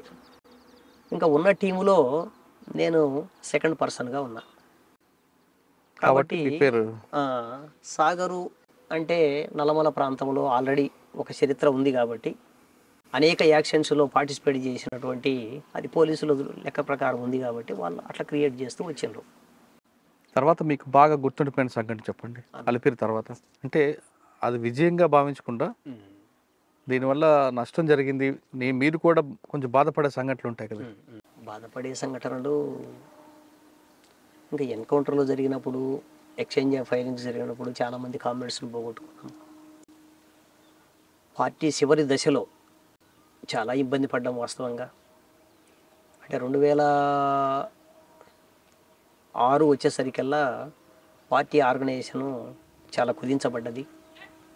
అప్పటికి నల్లమల ప్రాంతంలో ఉన్నటువంటి ముఖ్యమైన నాయకత్వాన్ని అంతా ఈ ప్రాంతాన్ని రక్షించుకోవడంలో భాగంగా, ఎందుకంటే విపరీతమైన దాడులు స్టార్ట్ అయినాయి. ఇక్కడ ఉన్నటువంటి టెరైను, ఇక్కడ ఉన్నటువంటి పరిస్థితులు అనుకూలించే పరిస్థితులుగా కనపడలేదు. అణువు జల్లెడబట్టేటువంటి పరిస్థితి ఇంకొక పక్కన స్టార్ట్ అయింది. ఈ నేపథ్యంలో పార్టీ తాత్కాలికంగా ఎత్తుగడల రీత్యా నాయకత్వ కమిటీలకు సంబంధించిన కామ్రేడ్స్ అందరినీ కూడా రక్షణ ప్రాంతాలకు పంపించాలని నిర్ణయం తీసుకుంది. అందులో భాగంగా పశ్చిమ కనుమల వైపు, ఇటు ఛత్తీస్గఢ్ ప్రాంతానికి, అంటే దండకారణ్య ప్రాంతానికి, అట్లా అందులో భాగంగా నిర్ణయాలు. మీరు వెళ్ళారు పార్టీలోకి, అన్న తర్వాత మీ చెల్లెలు అమ్మ కూడా లోపలికి వచ్చారు. వాళ్ళు వస్తానన్నప్పుడు వద్దని ఎందుకు వెళ్ళలేదు మీరు? అన్న ఉద్యమంలో భాగంగా రమ్మనే చెప్తాం తప్ప వద్దని అన్నాం కదా. సరే వెళ్ళారు, వాళ్ళు కూడా వచ్చారు. వద్దని చెప్పాలి అనేటువంటి ఆలోచన ఎందుకో నా మనసుకి ఎప్పుడు అనిపించలేదు. అంటే అప్పటి పరిస్థితుల్లో వాళ్ళ సహకారం కూడా అవసరం అనుకున్నారా? అవసరం అనుకున్నా కుటుంబం అంతా పార్టీలో ఉండడం ఇంకా అది ఒక నిజంగా చరిత్రలో ఒక నిలిచిపోయే అంశమే కదా. సమాజంలో ప్రతి మనిషి చేస్తున్న పని వాళ్ళ కోసం వాళ్ళు బ్రతకడం. మీది మాత్రం కుటుంబం మొత్తం ప్రజల కోసం. సమాజంలో ఒక కుటుంబంగా, ఒక వ్యక్తిగా స్టార్ట్ అయ్యి ఒక కుటుంబంగా మొత్తంగా ఒక కుటుంబం పార్టీ కోసం సర్వీస్ చేయడము, ప్రజల కోసం సర్వీస్ చేయడం అని చెప్పేసి అనేది చిన్న విషయం ఏం కాదు అన్న. మీరు పార్టీలు వెళ్ళారు, ప్రజల కోసం పనిచేశారు, యాక్షన్లు ఇవన్నీ కూడా సహజం. కానీ మీ అమ్మగారు కూడా వచ్చారు. పార్టీలు వెళ్ళిన తర్వాత అమ్మ ఎన్కౌంటర్ కానీ మీ సహచర్య ఎన్కౌంటర్, ఈ రెండు మీకు ఏ విధంగా గుర్తుండిపోతాయి? వాస్తవంగా సేదు సంఘటనలే, కానీ జీర్ణించుకోక తప్పదు. ఎందుకంటే ఉద్యమంలో అనేక మంది అమరులు ఉన్నారు. కేవలం మా అమ్మ, మా సహచరి వీళ్ళు మాత్రమే కాదు. బహుశా నాకు తెలిసి ఈ నల్లమల చుట్టూత 59 మంది కామ్రేడ్స్ నా కళ్ళ ఎదురుగా చనిపోయారు. ఈరోజు నేను బ్రతికుండి మీతో మాట్లాడుతున్నాను అంటే ఎంట్రుక వాసిలో తప్పించుకున్న సంఘటనలు కూడా చాలా ఉన్నాయి. ఎంట్రుక వాసిలో బుల్లెట్స్ పక్క నుంచి పోయిన సందర్భాలు ఉన్నాయి. అయితే ఈ 59 మంది కామ్రేడ్స్ అమరత్వం ఏదైతే ఉందో అది మమ్మల్ని హీరోలను చేసింది. కానీ రియల్గా హీరోలము మేం కాదు, వాళ్ళు. మీరు నిజాన్ని ఒప్పుకున్నారు? అవును. ఎందుకంటే వాళ్ళ వీరత్వం లేకపోతే మేము ఉండే వాళ్ళకి కాదు. రైట్. ఆ విధంగా తప్పించుకున్న సంఘటన చెప్పండి అన్న. ఇక్కడే మనకు పక్కనే ఉన్నటువంటి ఎర్రబాలెం అనేటువంటి చిన్న విలేజ్. ఈ ఎర్రబాలెం దగ్గర మేము మార్నింగ్ అవర్స్లో మొత్తం అందరు కూడా జమ అయినాం. అంటే నైట్ వచ్చి పడుకున్నాం బాగా లాంగ్ నుంచి. ఉదయం కరెక్ట్గా 10-10:30 కల్లా ఆ రోజు ఏదో స్పెషల్ చేసుకుందామని చెప్పేసి అంత చికెన్ ఏదో మటన్ తీసుకొచ్చి మన వాళ్ళు వండిండ్రు. కరెక్ట్గా ఆ టైంకు పోలీసులు కూడా పసిగట్టి మన ప్రయాణాన్ని మొత్తం చుట్టుముట్టిండ్రు. మన వాళ్ళు తోట దగ్గరికి చాలా రోజులైంది స్నానాలు చేయకప్పుడు. విపరీతమైన వేసవి, ఎక్కడ పడితే అక్కడ నీళ్లు దొరికే పరిస్థితి లేదు. బాగా ఇబ్బందికరమైన పరిస్థితి ఉండి తోటకు పై భాగంలో అట్లా తిప్పంచుకు మేము ఆగినాం. ఇట్లా కిందకు వచ్చేసి బత్తాయి తోటల్లో స్నానం చేస్తున్నారు. ఈ స్నానం చేసేటప్పుడు మనవాడు గమనించి పరిగెత్తుకుంటూ స్టార్ట్ అయ్యాడు. అయితే అప్పటికే ఏది ఏమైనా పరిస్థితి, పోలీసులు బాగా తిరుగుతున్నారు కాబట్టి ఖచ్చితంగా మనం రావడానికి అవకాశం ఉందనేటువంటి ఉద్దేశంతోనే చుట్టూ క్లెయిమోర్ మైన్స్ పెట్టి ఉన్నాం. ఎప్పుడైతే ఈ పోలీసులు రావడాన్ని మనోడు గమనించి పరిగెత్తడం స్టార్ట్ అయిందో వాళ్ళు ఫైరింగ్ స్టార్ట్ చేశారు. మనవాడు చక్కగా పరిగెత్తడం స్టార్ట్ అయ్యింది. ఇంకా మేము కూడా ఫైరింగ్ స్టార్ట్ చేసినాము, క్లెయిమోర్ మైన్స్ పేల్చినాము. అట్లా మనం ఒక రకంగా చెప్పాలని అక్కడి నుంచి మన ప్లేస్ ఖాళీ చేసి జస్ట్ కొద్దిగా దూరం పోయేసరికి అట్లా పైకి ఎక్కే క్రమంలో కింద నుంచి ప్యారలల్ కొట్టేసాడు. ఇక్కడే మా కిందనే రిక్రూట్ అయినటువంటి అమ్మాయి, పక్కన ఉన్నటువంటి గన్నెపల్లికి సంబంధించిన ముస్లిం అమ్మాయి రజియా అని, ఆ అమ్మాయి చనిపోయింది. అట్లా అది దగ్గర ఒక అరగంట 3/4 గంట సేపు ఫైట్ మనకు మధ్య. ఇది ఒక ముఖ్యమైన సంఘటన. అట్లాగే చంద్రబాబు పోయి రాజశేఖర రెడ్డి గారు వచ్చి తర్వాత 2005 జనవరి 8వ తారీఖు జరిగిన సంఘటన, డైరెక్ట్గా మా మీద జరిగిన అటాకు ఇక్కడే మన జల్లువారి పొలాల చెరువు దగ్గర. దాంట్లోనే మా లక్ష్మి కూడా చనిపోయింది. దాదాపు దగ్గర 3/4 గంట సేపు ఫైరింగ్స్. పోలీసులు బాగా చుట్టుముట్టినారు 3 వైపులా. ఇంకా మనకున్నది ఒకే వైపు ఖాళీ. ఈ ఖాళీలోనే మనం పడుకొని కొంత ట్రావెలింగ్ చేసుకుంటూ అట్లా ఆ గట్లు దాటుకుంటూ ముందుకెళ్ళిన తర్వాత అక్కడి వరకు మనం మంచి రిటాలియేషన్ ఇచ్చినాం. మన దగ్గర యామినేషన్ కూడా తక్కువ ఉంది. సో వాళ్ళ దగ్గర ఉన్నటువంటి యామినేషను, వాళ్ళ బలగాలు మామూలుగా ఏమి లేవు. దగ్గర 3 అంచెలుగా వాడు చుట్టుముట్టిండు. అయినా మనం ఒక రకంగా చెప్పాలంటే దాంట్లోంచి దాటుకొని అవతలికి వెళ్ళినాం. జస్ట్ అక్కడ కాలువలోకి దిగి తిరిగి మళ్ళీ మనం ఎక్కేటప్పుడు వాడు ఆటో ఫైర్ స్టార్ట్ చేసిండు. ఆ ఆటో ఫైరింగ్లో మా సహచరి లక్ష్మి చనిపోవడం జరిగింది.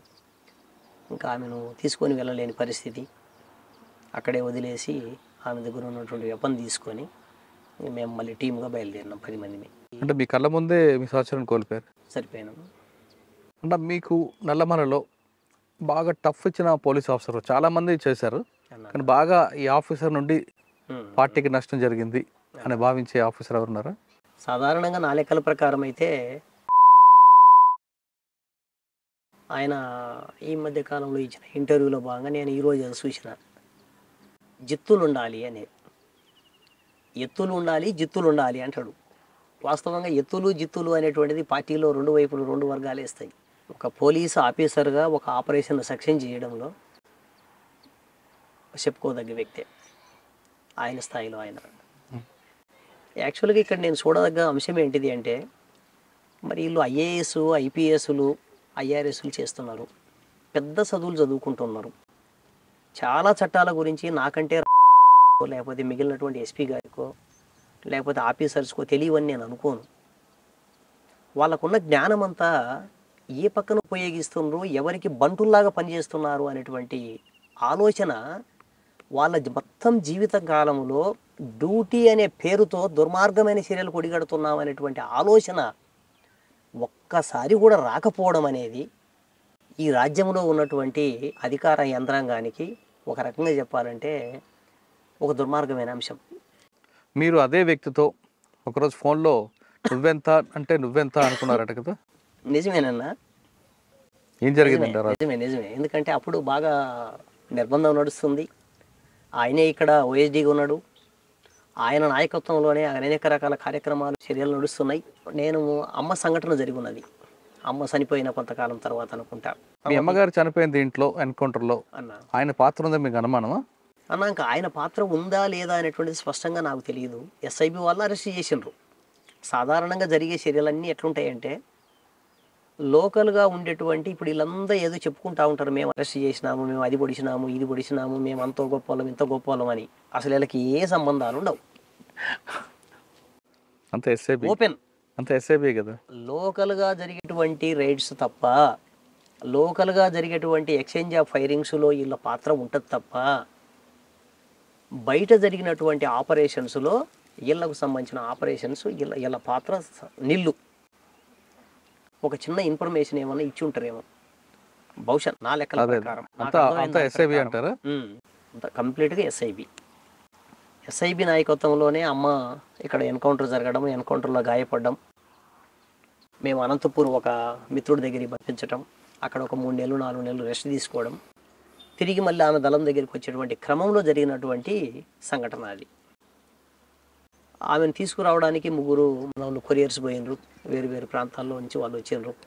ఎక్కడి నుంచి కరెక్ట్గా ఇది ఎక్స్పోజ్ అయింది, ఏ రకంగా పసిగట్టినారనేది మనం ఏం చెప్పలేకపోతున్నాం. కానీ కరెక్ట్గా ఏది ఏమైనా ఇంకా ఆ రోజు నేను జస్ట్ అట్లా కొండ మీదకి వెళ్ళి ఫోన్ చేయడం, నాన్న నాకు బాగా జ్వరం వచ్చిందిరా, కొద్దిగా మీరు జాగ్రత్తగా ఉండండి అని చెప్పేసి నేను జస్ట్ నాకు ఒక కాషన్ ఇవ్వడం. ఆ సంఘటన జరిగిన ఎమ్మడే ఇమీడియట్లీ నేను పాస్ ఆన్ చేసిన మన మీడియా మిత్రులందరికీ. నాకు రెగ్యులర్ టచ్లో ఉండేవాళ్ళు, విలేకరుల ఫోన్స్ ఇవన్నీ కూడా నా దగ్గర ఉండేవి. నేను ఫలానా అంటే ఇమీడియట్లీ రెస్పాండ్ అయ్యి వాళ్ళు దాన్ని నడిపించేటి వాళ్ళు. నేను రంగారావు గారనో పాండురంగానో ఏదో పేరు ఉండేది అప్పుడు, ఆకాశవాణి విలేకరు, ఆయన ఫోన్ చేసిన, ఒంగోలులో ఉంటాడు. ఫోన్ చేయగానే, అన్న మీరు ఇప్పుడు అంటున్నారు ఆల్రెడీ ఫైరింగ్ జరుగుతున్నాయని చెప్పేసి వాళ్ళు పేపర్లలో ఇస్తున్నారన్న, ఏది యాడిస్తున్నారు, స్క్రోలింగ్ వస్తుందని చెప్పేసి చెప్పిండు. అప్పటికే నేను అనుకున్నా ఆల్రెడీ వాళ్ళు ఫిక్స్ అయ్యిండ్రు చంపడానికి. సో ఇప్పుడు మనం చేయడం వల్ల వెంటనే ఆగేది ఏం కాదు, కానీ ప్రచారమైన మనం ఫస్ట్ స్టార్ట్ చేద్దామని మిత్రులందరికీ అనేక మంది ఫోన్లు కొడుతూ వచ్చిన. ఇంకా వాళ్ళందరికీ ఫోన్లు కొట్టి ఇదంతా కూడా అయిపోయిన తర్వాత మరుసటి రోజు మార్నింగ్ కల్లా మనకు విషయం అర్థమైంది. ప్రతి అరగంటకు ఒకసారి నాయకులు తప్పించుకున్నాడంటాడు, చనిపోయినారంటాడు, ఇట్లా చెప్పి 2 రోజుల పాటు దాన్ని మభ్యపెట్టి 3వ రోజు పలానా వాళ్ళు చనిపోయినారని ప్రకటన ఇచ్చిండు. అంటే అందుకు అది మనసులో పెట్టుకొని మీరు వార్నింగ్ ఇచ్చారా? అది మనసులో పెట్టుకొని కాదు, కానీ జనరల్గానే ఆయన ఉన్నాడు ప్రతి చర్యలో అని చెప్పేసి అనేది నాకు తెలుసు. నేను అప్పుడు డివిజనల్ కమిటీ సెక్రటరీగా నేను ఉన్నాను. ఈ ఏరియాలో మన సానుభూతి పరుల అరెస్టులు ఇవన్నీ కూడా చాలా నడుస్తూ ఉండేవి అప్పుడు. ఆ సందర్భంలో నేను విలేకరులకు ఫోన్ చేస్తున్నా.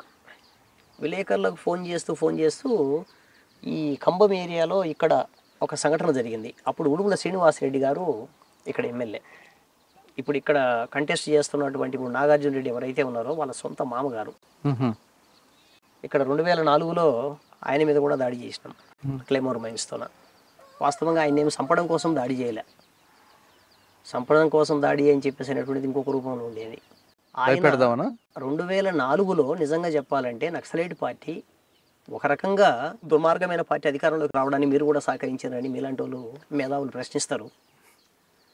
2004లో చంద్రబాబు గారు పార్టీ మీద బ్యాన్ తీసుకున్నప్పుడు కాంగ్రెస్ పార్టీకి అన్ని విధాలుగా సహకరిస్తూ సపోర్ట్ చేస్తూ వచ్చింది నక్సలైట్ పార్టీ. చాలా గ్రామాలలో ఉన్నటువంటి కాంగ్రెస్ పార్టీ కార్యకర్తలందరూ కూడా పార్టీ దగ్గరికి రావడం, మాట్లాడడం ఇట్లా చేస్తూ ఉండేవాళ్ళు. సో ఈ చుట్టుపక్కల ఉన్నటువంటి కాంగ్రెస్ పార్టీ తరఫున పోటీ చేసినటువంటి ప్రతి ఎమ్మెల్యే ఆ రోజు గెలిచిండు 2004లో.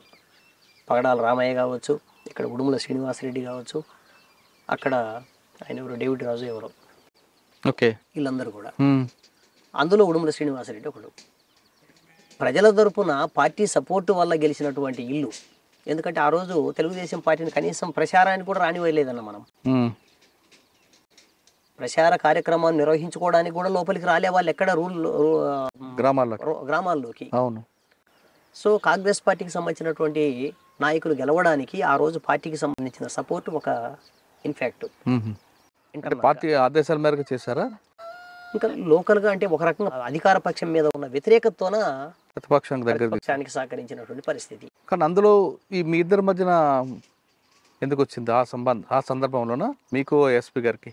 ఎస్పీ గారికి అయితే నేను ఆ సందర్భంలో అరెస్టులు జరిగినప్పుడు నేను ఎస్ఐ గారికి ఫోన్ చేసిన.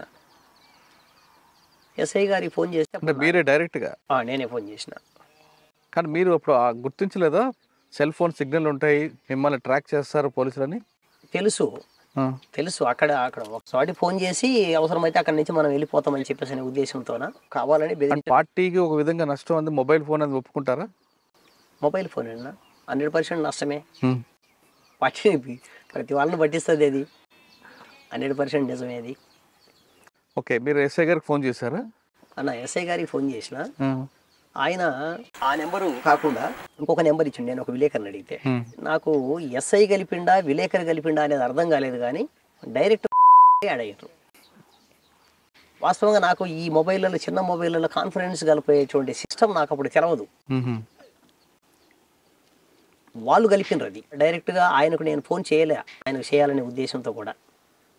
నేను ఎస్ఐకి చేయాలనుకున్నా, ఎస్ఐతో మాట్లాడాలనుకున్నా, లేకపోతే సిఐతో మాట్లాడాలనుకున్నా. ఈ క్రమంలో వాళ్ళు డైరెక్టర్ కలిపారు. ఆయనే పరిచయం చేసుకున్నాడు. ఇంకా నేను జనరల్గానే ఒక వ్యతిరేక భావన ఉంది కాబట్టి ఆయన పట్ల ఏదో మాట్లాడుతూ స్టార్ట్ చేసినాం. మొత్తం విపరీతంగా ఈ అరెస్టులు చేయడము, దుర్మార్గంగా వ్యవహరించటం. శాతనైతే నువ్వు లోపలికి రా, నీ సంగతి ఏం తేలుస్తామని మేము, శాతనైతే నువ్వు బయటికి రా, నీ సంగతి ఏం తేలుస్తానని ఆయన. ఇట్లా ఆయనకు మాకు మధ్య దగ్గర ఒక పావు గంట 20 నిమిషాల సేపు ఈ ఫోన్ యుద్ధం నడిచింది. మిమ్మల్ని ఎన్కౌంటర్ చేసేస్తానంటాడు. ఎన్కౌంటర్ చేసే వరకు నువ్వు ఎక్కడ ఉంటావు, నువ్వు ఉంటే కదా ఎన్కౌంటర్ చేయడానికని నేను. అంటే నిన్ను మేము చంపేస్తామని చెప్పేసి అనే పద్ధతుల్లో అట్లా మాట్లాడుకోవడం అనేది జరిగింది. ఇంకా ఆ తర్వాత ఆయన కొద్ది రోజుల తర్వాత ఇక్కడి నుంచి ట్రాన్స్ఫర్ వెళ్ళిపోయాడు. కానీ మీకు ఆయనకి జరిగిన తర్వాత ఆయనకి సపోర్ట్గా ఇంకొక ఎస్పీ రావడం, అవును, ఆ ఎస్పీ వచ్చిన తర్వాత పక్కాగా నల్లమలలోనే మకాం పెట్టారు కదా? నిజమే. వాళ్ళతోన పోలీస్ ఆఫీసర్తోన మనం మాట్లాడి ఛాలెంజ్ చేస్తే వాళ్ళు కూడా దాన్ని తీసుకుంటారనే తెలుసు. కానీ దానికి ఎదుర్కోవడానికి సిద్ధపడే మీరు కూడా. ఇంకా చెప్పాలంటే అప్పుడు ఎత్తుగడల రీత్యా పార్టీ కూడా ఏంటంటే పోలీస్ ఆఫీసర్స్ను లోపలికి పిలిపించి మనం యాక్షన్స్ ప్లాన్ చేయాలని చెప్పేసి అనేది కూడా ఒకటి నడుస్తుండేది. నిజంగా పోలీస్ యాక్షన్స్ మనం ఎప్పుడైతే యాక్షన్స్ చేసినామో, యాక్షన్స్ చేసినప్పుడు ఎప్పుడు అరగంటలో, పావు గంటలో, గంట సేపట్లో వచ్చిన పోలీస్ ఆఫీసరే లేడు. వీళ్ళందరికీ తెలుసు వీళ్ళు ప్లాన్డ్గానే ఈ పని చేస్తారు అని చెప్పేసి అనేది వాళ్ళకు ఒక అవగాహన ఉంది కనుక. కాబట్టి ఎవరినో కింద వాళ్ళని పంపిస్తారు, వాళ్ళు బలవుతారు ఆపరేషన్ కోసం. ఈ పొట్టకోటి కోసం మేము ఉద్యోగం చేస్తున్నాము అని చెప్పేసి అని చెప్పుకునేటువంటి పోలీసు వాళ్ళు బలి అవుతారు. దాంట్లో ఆఫీసర్స్ ఇక్కడ ఏమి ఉండరు, ఆపరేషన్లో ఎక్కడో ఉంటారు. 4 టీములు ఉంటే ఆ 4 టీములలో హెడ్ టీంలో ఉంటాడు, లేకపోతే చివరి టీంలో ఉంటాడు, ఫ్రంట్లో ఉండేది ఎవడో ఉంటాడు. సరే, ఇంకా అట్లా నడిచిన తర్వాత ఆయనకు సపోర్టుగా కొద్ది రోజుల తర్వాత మళ్ళీ ఇంకొక ఆఫీసర్ కూడా వచ్చినాడు అనే విషయం కూడా తెలుసు. అట్లా ఇంకా మొత్తం నల్లమలలు సెంటర్ చేసుకొని అడ్డబెట్టి మొత్తం చాలామంది సానుభూతి పరులను అరెస్ట్ చేయడము, ఇట్లా కార్యక్రమాలు చేస్తూ అట్లా కొనసాగిస్తూ వచ్చారు. గారు కాకుండా మీకు బాగా టఫ్ ఇచ్చిన ఆఫీసర్ ఎవరంటే? దాడి జరిగింది అప్పట్లో ప్రకాశం జిల్లాకు సంబంధించిన సంఘటనలో. ఎవరు దాడిలో పాల్గొంది? ఎవరు? ముఖ్యమైన సంఘటన నల్లమలలో ఒక పెద్ద ఇన్సిడెంట్ చేసి ఆయన్ని అటెన్షన్ డైవర్షన్ చేయడానికి చేశారు, అది వాస్తవం? లేదన్నా, అట్లేం లేదు. మనం అప్పుడు ఒకటి బెటాలియన్ మీద ఒక యాక్షన్ చేయాలని ప్లాన్ చేసుకున్నాము. ఒకవేళ అది కాదు అనుకుంటే ఆల్టర్నేటివ్గా ఎస్పీ గారిది, ప్రధానం ఎస్పీ గారిది. అది కాకపోతే సెకండరీగా అది. అంటే మొత్తం విపరీతంగా నల్లమల మీద ఆపరేషన్ జరుగుతుంది కాబట్టి శత్రువు దృష్టి మళ్లించాలి. అంటే పల్లెటూర్లలోకి వచ్చి పూర్తిగా జంగిల్లో కుంబింగ్ స్టార్ట్ చేసిండు ఫారెస్ట్ లోపల. ఈ ఫారెస్ట్ వైపు ఉన్నటువంటి ఆపరేషన్ దృష్టిని అర్బనంలో కూడా దాడులు చేస్తారు అని చెప్పేసి దాని వైపు మళ్లించడం కోసమే అందులో భాగంగానే ఆ యాక్షన్స్ ప్లాన్ చేయడం. అటాక్కి ప్లాన్ ఎవరిదండి? ఎవరెవరు పాల్గొన్నారు? మా స్టేట్ కమిటీదేనా? మీరు లేరు అందులో? మా స్టేట్ కమిటీదే ఉన్నాం. కానీ అందులో ఒక అమాయకుడు చనిపోయాడు కదా, బాధ అనిపించలేదు మీకు? ఒకరు కదన్నా, ఇద్దరు చనిపోయారు. ఇద్దరు. వాస్తవంగా చాలా బాధాకరమైన అంశమే. ఎందుకంటే చదువుకుంటున్న ఇద్దరు పిల్లలు, వాళ్ళు ఆ సందర్భంలో అక్కడికి వచ్చేటువంటి సమయం కాదు, మధ్యాహ్నం టైం అది. మరి ఆ సమయంలో వాళ్ళు అక్కడికి ఎందుకు వచ్చారో ఏమో తెలియదు. వాస్తవంగా ఆపరేషన్ సిస్టమ్ కూడా జనరల్గా మాకున్నటువంటి కొద్దిపాటి పరిజ్ఞానంతో వాస్తవంగా అటువంటి ప్రాంతాన్ని ఎంచుకోవడం అనేది జరిగింది. వాస్తవంగా ఆ ప్రాంతం కాకుండా ఉంటే బాగుండేది. తర్వాత మీరు ఆ సమీక్షలో తప్పు ఒప్పుకుంటారా? క్షమాపణ చెప్పారా? క్షమాపణ చెప్పినాం, బహిరంగ స్టేట్మెంట్ ఇచ్చినాం. మా వైపు నుంచి జరిగినటువంటి తప్పిదాన్ని క్షమించాలని చెప్పిన 10 సార్లు మనం అడిగినాం. మా నుంచి జరిగిన, పార్టీ నుంచి జరిగినటువంటి తప్పిదాన్ని మన్నించాలని ఓపెన్ స్టేట్మెంట్ కూడా ఇచ్చినాం ఆ కుటుంబానికి. నల్లమల తర్వాత ఎటువైపు వెళ్ళారు మీరు? అన్నాక నల్లమల అనేటువంటిది 2006 చివరి భాగానికి దాదాపు ఖాళీ అయింది. ఈ చివరి దశలో ఒక ప్రయత్నం చేద్దామని చెప్పేసి రాష్ట్ర కమిటీ స్థాయిలో చర్చలు జరిగి, నేను, అదే మన కోనపూరి ఐలయ్య, సాంబశివుడు, తర్వాత ఇక్కడ మన మహబూబ్ నగర్ నుంచి ఒక కామ్రేడు, అట్లా ఒక ముగ్గురుతోన ఏది మన జోనల్ కమిటీని ఒకదాన్ని ఏర్పాటు చేసినాం. ఈ జోనల్ కమిటీ కింద గుంటూరు, నల్గొండ, ప్రకాశం వివిధ ప్రాంతాలకు సంబంధించిన ధర నిర్మాణాలన్నిటినీ ఒక సెంట్రలైజ్డ్ చేసి ఈ సెంట్రల్ ఆపరేషన్ అనేటువంటి దగ్గర నుంచి మనం నడిపించాలి 4 జిల్లాల పరిధిలో అని చెప్పి కూడా అనుకున్నాం. అయితే నిర్బంధం తీవ్రంగా పెరగడం వల్ల సాధ్యం కూడా కాలేదు. మేము ఆ నిర్ణయం తీసుకున్న తర్వాత కూడా మళ్ళీ మాకు నష్టాలు జరుగుతూ వచ్చినాయి, చాలా నష్టాలు. దగ్గర దగ్గర ఓ 10-15 మంది కామ్రేడ్స్ మళ్ళీ చనిపోయినారు. సో ఇంక ఇది కరెక్ట్ కాదు అని చెప్పేసి తాత్కాలికంగా విరమించుకొని ఇక్కడ ఉన్నటువంటి మొత్తం ఆర్గనైజేషన్ ఎత్తేయాలని నిర్ణయం తీసుకున్నాం. అందులో భాగంగా చివరి అంకంలో ఇక్కడ ఉన్నటువంటి లాజిస్టిక్స్, కొన్ని వెపన్స్, మందుగుండు వగైరా వగైరా ఇవన్నీ కూడా వేరు వేరు ప్రాంతాల్లో పంపించడం జరిగింది. ఆ చివరి టైంలోనే అనుకోకుండా మేము కూడా పశ్చిమ కనుమల వైపు వెళ్ళాలి. పార్టీ మమ్మల్ని పశ్చిమ కనుమల వైపు పంపించడానికి సిద్ధం చేసింది సెంట్రల్ కమిటీ, స్టేట్ కమిటీ. అప్పుడు సెంట్రల్ కమిటీ నిర్ణయం. సో ఆ టైంలో నేను చెన్నై వైపు ఉండేవాడిని. చెన్నై వైపు పోయి ఇక్కడికి వచ్చి జస్ట్ ఈ వర్క్, ఈ పనులు కొత్త రోజులు చూసుకొని అటు పోదామని చెప్పేసి వచ్చిన. ఈలోపు సాంబశివుడికి సంబంధించిన సంఘటన లింకులో ఆ సరుకులు సామాగ్రి అంతా కూడా బయటికి పంపే క్రమంలోనే సింగా ప్రసాద్ అని మా ఆర్గనైజేషన్లో భాగంగా నా మిత్రుడు ఒక ఆయన, ఇంకా మిగిలిన కొంతమంది కామ్రేడ్స్ అరెస్ట్ అయ్యారు. ఇంకా అరెస్ట్ అయిన తర్వాత అది కూడా ప్లాన్ అంతా రద్దు అయిపోయింది. ఇంకా మేము ఈ అనివార్యమైనటువంటి పరిస్థితుల్లో చెన్నై పక్కలోనే ఒక చిన్న షెల్టర్ తీసుకొని అక్కడే ఉండేవాళ్ళం, నేను, మా మిసెస్ మాధవి. ఈ క్రమంలో నేదురుమల్లి జనార్దన్ రెడ్డి గారి మీద అటాక్ ఎవరు చేస్తుంటారు? నా పార్టీ నిర్మాణంలో భాగంగానే ఏరియా టీం. అది కూడా ఫెయిల్ అయింది కదా? ఫెయిల్ అయింది. ఎందువల్ల? టెక్నికల్ ఇష్యూ అది కూడా. ఇంకా అది టెక్నికల్ సమస్య అనేది రివ్యూలో నేను లేను. మన టీమే కానీ డైరెక్ట్ స్టేట్ కమిటీ నుంచి ఒక టీమును సపరేట్ చేసి పంపించారు. ఓకే అన్న, పార్టీ ఆయుధాలు బయట నుంచి వచ్చేవి, కానీ రాకెట్ లాంచర్ అనేది నల్లమల నుంచి స్టార్ట్ చేశారు. రాకెట్ లాంచర్ డైరెక్ట్గా పట్టుకొస్తే పోలీసులు పట్టుకుంటారని దాన్ని పార్టీగా విడదీసి ఇదే ప్రాంతంలో చెన్నైలో తయారు చేసి ఈ ప్రాంతం నుంచి తీసుకెళ్లేవారు. ఒక్కసారి అది ఎలా లోపలికి వచ్చేది, ఏ విధంగా దాన్ని అసెంబ్లింగ్ చేసేవారు? మనకు కొరియర్ ద్వారా వచ్చాయి. ఈ కొరియర్ ద్వారా వచ్చినటువంటి వాటిని మనం ఇక్కడ సమకూర్చుకునే వాళ్ళం.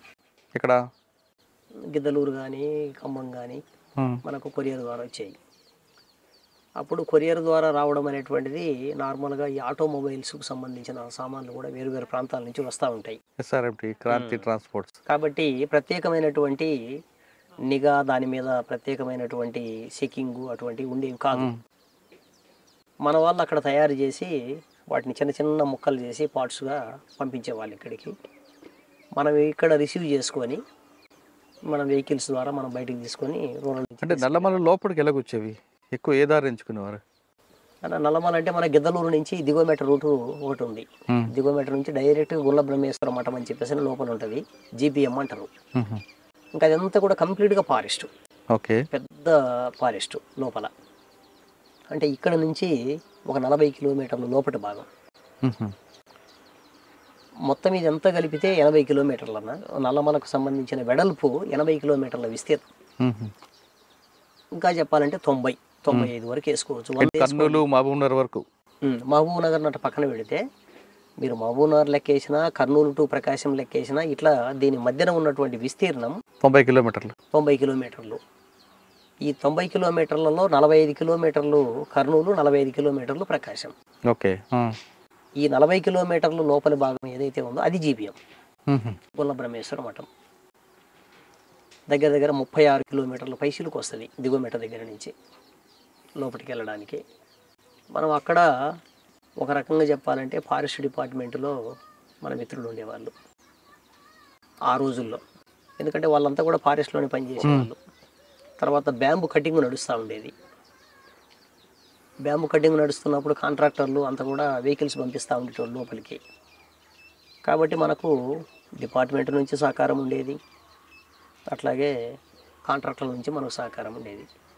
ఇంకా చెప్పాలంటే కొన్ని సందర్భాలలో మనమే సొంత వెహికల్ పెట్టుకొని కూడా చాలా రోజుల పాటు మెయింటెనెన్స్ చేసుకుంటాం. ఈ క్రమంలో ఎప్పుడు పోలీసులు ఎదురుపడలేదా? పోలీసులు ఎదురు పడతారు. ఏం చెప్పేవారు వాళ్ళకి? ఎదురైతాయి. ఏం చెప్పేవారు? మెయింటెనెన్స్ చేసుకుంటూ వస్తారు. ఆపరేషన్ టీమ్స్ ఇవన్నీ ఆపరు. వాడు కుమ్మింగ్ కోసం వచ్చినటువంటి ఆపరేషన్ టీం ఏదైతే ఉందో వాళ్ళు ఈ వెహికల్ బ్యాంబ్ కటింగ్ కోసం వచ్చినటువంటి వెహికల్ను పెద్ద పట్టించుకోరు. అట్లా మనకు అవసరమైనటువంటి ఫుడ్ మెటీరియల్ కావచ్చు, రకరకాల లాజిస్టిక్స్ కావచ్చు, తర్వాత మనకు బయట నుంచి వచ్చినటువంటి పరికరాలు కావచ్చు, ఇవన్నీ కూడా అట్లే వచ్చాయి మనకు. ఎక్కువ భాగం ప్రకాశం జిల్లా వైపు నుంచి వచ్చేది. అంటే నలుమూలల నుంచి మనకు ఏ పక్కన సాధ్యమైతే ఆ పక్క నుంచి. ఏ పక్కన నల్లమలకి రావాలంటే కర్నూలు, మహబూబ్ నగర్, ప్రకాశం. అదే పోలీసుకు సంబంధించినటువంటి దృష్టి ఏ పక్కన తక్కువ ఉంటే ఆ పక్క నుంచి మనం స్టార్ట్ చేసుకునేవాళ్ళం. ఎక్కువ దృష్టి ఎటువైపు ఉండేది అంటే మనకు మేజర్ పార్ట్ మనకు రైలు సౌకర్యం ఉండేది ఇక్కడ ఖమ్మంతో ఇట్లా ఇట్లా వెళ్తూ ఉండేది. సో మనకు సంబంధించినటువంటి వాళ్ళందరినీ కూడా మేజర్ పార్ట్ మనం అప్పట్లో ట్రైన్ ప్రయాణంలో భాగంగా ఇక్కడ బొగదని ఒకటి స్టేషన్ ఉండేది. బొగదు అడవిలోనే ఉండేది. చలమ అని ఇంకోటి ఉంది. ఆ చలమ కానీ, గాజులపల్లి కానీ, బొగద కానీ, దిగోమెట కానీ, ఈ 4 స్టేషన్స్ అడవిలోనే ఉంటాయి. మనం ఏదో ఒక టైం జస్ట్ 10 నిమిషాలే కదా, జస్ట్ అట్లా ట్రైన్ ఆగుతుంది, మనకు ముందే పలాని చోట ఉన్నారు అని చెప్పేసి అనేది ఇన్ఫర్మేషన్ ఉంటుంది. కాబట్టి మన వాళ్ళు పోయి తీసుకొని బయటకు వచ్చేస్తారు. జస్ట్ 4 అడుగులు పక్కకు పోతే ఫారెస్ట్. కరెక్ట్. కానీ అన్ని ట్రైన్లు ఆగవు కదా, ఒక ప్యాసింజరే ఆగుతుంది కదా? లేదు, ఇక్కడ ఎక్స్ప్రెస్లు కూడా ఆగుతాయి. ఎందుకంటే వాటర్ సర్వీస్ చేసుకోవాలి. ప్రతి ముఖ్యమైనటువంటి ఎక్స్ప్రెస్లు కూడా ఇప్పుడు కూడా, మరి ఇప్పుడు ఎట్లుందో తెలియదు కానీ నాకు, ఎందుకంటే కరెంట్ ఆపరేషన్ కదా ఇప్పుడు, అప్పుడు బొగ్గు బండ్లు మొత్తం ఆగాయి. ఆ రైల్వే స్టేషన్ మీద పోలీస్ ఫోకస్ ఉండేది కదా? ఉండేదే, కానీ నిరంతరం దృష్టి అనేది వాళ్ళకు కష్టమే కదా, అట్లా మనకు కలిసి వచ్చేది. అన్న దాదాపు 24 సంవత్సరాలు పార్టీకి సేవ చేశారు అన్న. మీరు అసలు పోలీసులకు చిక్కడో అనేది ప్రచారం, అంత ఈజీగా ఎలా దొరికిపోయారు మీరు? ఈజీగా ఏం దొరకలేదన్న, చాలా కష్టపడ్డారు పోలీసు వాళ్ళు. ఎలా? వాస్తవంగా ఈజీగా ఏం దొరకలేదు. వాళ్ళ ఆపరేషన్ చాలా రోజుల నుంచి నడుస్తుంది. దగ్గర దగ్గర నాకు తెలిసి ఒక 5-6 నెలల కాలం నుంచి ఆపరేషన్ స్టార్ట్ చేసినారు వాళ్ళు. ముఖ్యంగా మాజీలను ఉపయోగించుకొని సరెండర్డ్ మావోయిస్టులను, అందులో భాగంగా హోంగార్డు చేస్తున్నటువంటి మావోయిస్టులను, అట్లా వాళ్ళని ఉపయోగించుకొని మన ఆనుపాన్ల మీద, మీరు చెప్పినట్టుగా మొబైల్ మీద, రకరకాల వాటి మీద వాళ్ళు కన్నేసి ఉంచిండ్రు. అందులో భాగంగా నేను, మా మిస్సెస్ మాధవి ఇద్దరం అక్కడ చెన్నై పక్కన ఓ చోట ఇల్లు తీసుకొని అక్కడే ఉంటుంది. దగ్గర దగ్గర ఒక 2 months నుంచి అక్కడే ఉన్నాం, 2 or 3 months నుంచి. ఇంకా అడపా మనం అటు ఇటు మన వాళ్ళకు అవసరం కోసం కొద్ది ఫోన్లు నడుస్తూ ఉండేవి. ఈ క్రమంలో వాళ్ళు చాలా పకడ్బందీగానే దాన్ని ప్లాన్ చేసుకున్నారు. జస్ట్ ఇంకా 2 days 3 daysలో మేము అక్కడి నుంచి ఖాళీ చేయాలి, లేదనుకుంటే 1 week మహా అంటే. ఈ 1 week లోపల మనకు పార్టీ నుంచి కబురు వస్తుంది, మేము వెళ్ళిపోవాలి అక్కడి నుంచి. కరెక్ట్గా ఈ అనుకున్న టైంలోనే కొద్ది ఆరోగ్యం బాగాలేకపోతే చెన్నై వెళ్ళి చూయించుకొని వద్దామని బయలుదేరినాం. జస్ట్ బస్ స్టాండ్ దగ్గరికి వెళ్ళి బస్సు ఎక్కినాం. అప్పటికే వాళ్ళు బహుశా ఇంటి మీద, బస్ స్టాండ్ మీద, వీటన్నిటి మీద వాళ్ళకంటూ ఒక ప్లాను, స్పష్టత ఉన్నది. అంటే మా గురించి పూర్తిగా సమాచారం ఉంది. ఈ సమాచారాన్ని ఆధారం చేసుకొని పోలీసులంతా కూడా లుంగీల మీద బస్సులోంచి దిగి ఇంకొక వెహికల్లో ఉన్నట్టుంది వాళ్ళు బస్సు ఎక్కిండ్రు. మన వాళ్ళు కూర్చోడానికి నాకు ముందు సీట్లు బాగా రష్ ఉండే జనాలు. సో ఎక్కగానే ముందు సీటు ఖాళీ ఉంటే ఆ ఊర్లో ఉన్న అక్క, మా మాధవి అక్కడ కూర్చున్నారు ఫ్రంట్ సీట్లో. నేను వెనకాలకు వచ్చి ఇట్లా పట్టుకున్నా. మరి వాళ్ళు వచ్చినటువంటి వాళ్ళు కేవలం నన్ను మాత్రమే గుర్తుపట్టగలిగేటోళ్ళు మాత్రమే వచ్చినట్టుంది చూస్తుంటే. మొత్తంగా వాళ్ళ దృష్టి అంతా నా మీద ఉన్నది. ఎక్కినటువంటి వాళ్ళు నా వెనకాలకి వెళ్ళిపోయినారు. కామన్గా బస్సు ప్రయాణం చేసేటప్పుడు ముందుకు చూస్తాం తప్ప వెనక్కి చూడం కదా. ముందుకు చూస్తూ ఇట్లా పట్టుకొని ఉన్నా. టవలేసిండు పైనుంచి, టవలేసి వెనకాల నుంచి కట్టేసిండు. ఇంకా మిగతా 3-4 బిర్రు పట్టేసిండ్రు. ఇంకా నేను పీపుల్స్ వారు వర్దిల్లాలి, మావోయిస్టు వర్దిల్లాలి ఈ నినాదాలు స్టార్ట్ చేసినాం. ఆ ఏరియాలో ఉన్నటువంటి జనానికి ఈ పీపుల్స్ వారు తెలియదు, మావోయిస్టులు తెలియదు. ఇంకా అక్కడి నుంచి మమ్మల్ని తీసుకెళ్ళి కారులో ఎక్కిచ్చేసిండు. మీరు ఒక్కరినైనా అక్క కూడా? నన్ను ఒక్కరినే. అక్కను పట్టుకోలే అప్పుడు. మరి మీరు స్లోగన్స్ ఇస్తున్నప్పుడు అక్క ఏం రియాక్ట్ అవ్వలేదా? ఏం రియాక్ట్ అవ్వలే. ఆమె కామ్గా దిగేసింది. జస్ట్ కొద్దిగా ముందుకు పోయి వాళ్ళిద్దరు దిగేసి నిదానంగా ఇంటికి వెళ్ళి ఈ వెళ్ళే క్రమంలోనే అక్కడక్కడ కాయిన్ బాక్సులు ఉంటాయి కదా, వాటితో బయట ఉండేటువంటి ప్రజా సంఘాల వాళ్ళకు, మన వాళ్ళకు, మిగతా వాళ్ళందరికీ తన ఇన్ఫర్మేషన్ ఇచ్చింది. అట్లా ఒక రకంగా ఆ సమాచారం ఏదైతే ఉందో అది మనలో బతికించింది. కార్లో ఎక్కించారా? ఎక్కించి ఎక్కడ తీసుకెళ్లారు? కారులో ఎక్కించి ఇంకా ఆంధ్ర నుంచి, అదే చెన్నై నుంచి ఆంధ్ర వైపు కారు తిప్పిండ్రు. అంటే ఇంకా కళ్ళకు గంట కట్టేసిండ్రు కదా. వాళ్ళు ఎక్కడ అనేటువంటిది, ఎక్కడికి తీసుకుపోతున్నారు అనేటువంటిది ఫస్ట్ ఏం అర్థం కాలేదు. కానీ దాంట్లో ఉన్న ఆఫీసరు చాలా మంచిగానే, ఏం సాగర్ గారు బాగున్నారా, ఇట్లా ఈ పదాలతోన చాలా మంచిగానే మాట్లాడుతూ వచ్చిండు. ఎక్కడ ఒక తిట్టు పద్ధతి కానీ ఇంకోటి కానీ ఏదే రకమైనటువంటి వల్గర్ లాంగ్వేజ్, సాధారణంగా పోలీస్ అంటే వల్గర్ లాంగ్వేజ్ అన్నట్టు యూజ్ చేస్తూ ఉంటారు. ఎక్కడ ఏడో యూజ్ చేయలే. అట్లా చాలా మంచిగా మాట్లాడుతూ, కాకపోతే కళ్ళకు గంతలు కట్టేసి ఉన్నాయి కాబట్టి నాకు తడ దగ్గరికి వచ్చిన తర్వాత, తడ అంటే తడ కాదు, అది మన లాస్ట్ బౌండరీ. ఆ బౌండరీ దగ్గర పక్కన ఉన్నటువంటి ఆఫీసర్కి ఒక అతను చెప్తున్నాడు, మన బౌండరీ దగ్గరికి వచ్చినాము అన్నట్టుగా. బోర్డర్ కాబట్టి ఆ టైంలో నాకు చెన్నై ఏరియా నుంచి ఆంధ్రలోకి అడుగు పెడుతున్నట్టుగా అర్థమైంది. ఇంకంతే. ఇంకా తర్వాత ఆంధ్రాలో ఎక్కడికి వచ్చినాము, ఎక్కడ తిరిగినాము అనేది కూడా ఏం లేదు. దాదాపు దగ్గర ఒక 8-9 గంటల పాటు కంప్లీట్గా ప్రయాణమే. ఈ 8-9 గంటల కాలంలోనే మొత్తం ఏది ఇంట్రాగేషన్ కూడా.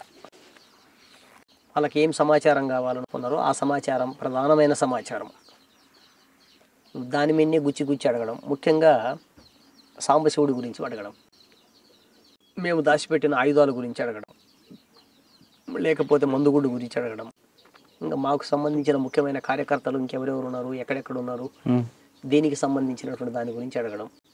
ఇట్లా ఇంట్రాగేషన్ అనేటువంటిది చేసుకుంటూ దాదాపు 7-8 గంటల పాటు కంప్లీట్గా తిప్పిండ్రు. తెల్లవారుజామున 3-4 గంటల తర్వాత ఒక రూమ్లో తీసుకెళ్ళిండ్రు. అక్కడ వెహికల్ దింపిండ్రు. వెహికల్ దింపి 1 గంట 2 గంటల సేపు ఏదో మాట్లాడిండ్రు, ఆ విషయాలు ఈ విషయాలు. తర్వాత మళ్ళీ వెహికల్ ఎక్కించిండ్రు. వెహికల్ ఎక్కించి డ్రెస్ మార్చుకోమని చెప్పేసి అనే యాంగిల్లో ఈ ప్యాంట్ షర్ట్ ఇప్పేసి ఇంకోటి వేసుకో అని చెప్పేసి అని మాట్లాడిండ్రు. సో అక్కడి నుంచి ఇంకా కొంత దూరం ప్రయాణం చేసిన తర్వాత 1 గంట గంటన్నర తర్వాత పాండురంగారెడ్డి, సాగర్, అంటే బహుశా నాకు తెలిసి ఎవరో ఒక ఆఫీసర్ మాట్లాడిండు ఫోన్. సార్ సిగ్నల్ తక్కువ వస్తుంది సార్ అని చెప్పేసి అవతల అతను మాట్లాడుతున్నాడు. సిగ్నల్ తక్కువ వస్తుంది అంటే ఏ ఏరియా ఉండొచ్చు అని చెప్పేసి నేను ఎక్స్పెక్ట్ చేస్తూ వస్తున్నా. అంటే సో ఏదో ఒకటి ఫారెస్ట్ ప్రాంతం అయి ఉండొచ్చు. అని అనుకుంటున్నా. ఏం ఆలోచిస్తున్నావు? సరెండర్ అవుతావా, చనిపోతావా? రెండే. నువ్వేం చేస్తావు చేసి సార్, నేను సరెండర్ కాను అనే విషయాన్ని వెరీ క్లియర్గా క్లారిటీగా చెప్పిన. మీరు ఏమైనా చేసుకోండి, నేనుగా సరెండర్ కాను. ఈ సరెండర్ కాను అనేటువంటి పదం ఏదైతే ఉందో పోలీస్ ఆఫీసర్స్కి అస్సలు జీర్ణం అవడంలే. సరెండర్ కాకపోతే సస్తామంటారు. రైట్, చంపేసేయి. నువ్వు నన్ను పట్టుకున్నది సంపాదన కోసమే కదా. జరుగుతున్న యుద్ధంలో సావు అనేటువంటిది ఎప్పుడో చచ్చిపోతానని అనుకున్నాను నేను. నువ్వు సంపాదనుకుంటే చంపేసేయి అని నేను ఎప్పుడైతే రియాక్ట్ అయినో, నువ్వు చెప్తే వినేవాడివి కాదరా, నువ్వు సావడానికి సిద్ధపడుతున్నావు అనేటువంటి పద్ధతిలో మాట్లాడి కొద్ది వల్గర్గానే, అంటే ఇంక నువ్వు నీ నీ అది అది నీ ఏది నీ దురదృష్టం నువ్వేమనగా అనే పద్ధతిలో వెంటనే ఫోన్ పెట్టేశాడు. నాకు స్పీకర్ ఆన్ చేసి నా సెల్కి ఇచ్చిండ్రు. బహుశా మాట్లాడిన ఆఫీసరు ఆయన లాంగ్వేజ్ ప్రకారం కాళిదాసు అనుకుంటున్నాను నేను. ఎందుకంటే ఎస్ఐబిలో అప్పట్లో కాళిదాసే మొత్తం చక్రం తిప్పేవాడు. కొద్దిగా వల్గర్ లాంగ్వేజ్ తీరు ఇదంతా కూడా అయిందే. నేను మిగతా వాళ్ళకు సంబంధించిన ఇంటరాక్షన్స్ ఇవన్నీ కూడా చూసిన. మా వాళ్ళు గతంలో చెప్పేవాళ్ళు. మా గురువు గారు శాఖమూరి అప్పారావు గారు, ఆయనకు చాలా అనుభవం ఉంది ఈ అరెస్టులు, పోలీస్ ఆపరేషన్స్ వీటన్నిటిలో కూడా. అరెస్టునైన మా మిత్రులందరూ కూడా కాళిదాసు గురించి ప్రత్యేకంగా చెప్పేవాళ్ళు, ఏ పద్ధతుల్లో వ్యవహరిస్తాడు అని. బహుశా నేను అట్లా అనుకున్నా. జస్ట్ కొద్దిసేపటికి వాళ్ళు ఇంకొద్దిగా లోపలికి ఇంకొక అరగంట తర్వాత మళ్ళీ నాకు బాగా ఈరుని వస్తూ ఉన్నాయి, అవకాశం ఇవ్వడంలే. ఇక్కడే పోసుకో అంటారు, అవకాశం రావడంలే. సరే ఇంకట్లా బాగా బాధపడుతూ లాస్ట్కి ఇంకేముంది, ఒక 5-10 నిమిషాలు నువ్వు చనిపోతావు, నీ చివరి కోరిక ఏదో చెప్పు అన్నాను. నా చివరి కోరిక సపరేట్గా ఏం లేదు సార్. 5-10 నిమిషాల కాలం గడిచిన తర్వాత మరి వాళ్ళు ఏమనుకున్నారో ఏమో, చెడబడ అంటే ఫోన్లో అసహనంతో మాట్లాడుకుంటా ఉన్నారు వాళ్ళు. ఇంత దూరం పంపించినారు, ఇక్కడ చేసింది ఏం లేదు, పొడిచింది ఏం లేదనే పద్ధతిలో. బహుశా నాకు తెలిసి ఏంటంటే పోలీస్ ఆఫీసర్స్ అప్పటి వరకు చంపేయమని చెప్పి, ఏదో కట్టుకథలండి ఎన్కౌంటర్ కథ అని చెప్పి ఆ తర్వాత అది వద్దు అని ఉంటారు అనుకుంటున్నాను నేను. అంటే వాళ్ళ మధ్య జరిగిన సంభాషణ అదే అనుకుంటున్నాను నేను ఊహించి. ఎందుకంటే డ్రెస్సును చేంజ్ చేయించారు, నీ చివరి కోరిక ఏదో అడుగు అన్నాడు. చివరి కోరికలు నాకేమి లేవు విడిగా అన్న. ఇట్లా జరిగిన తర్వాత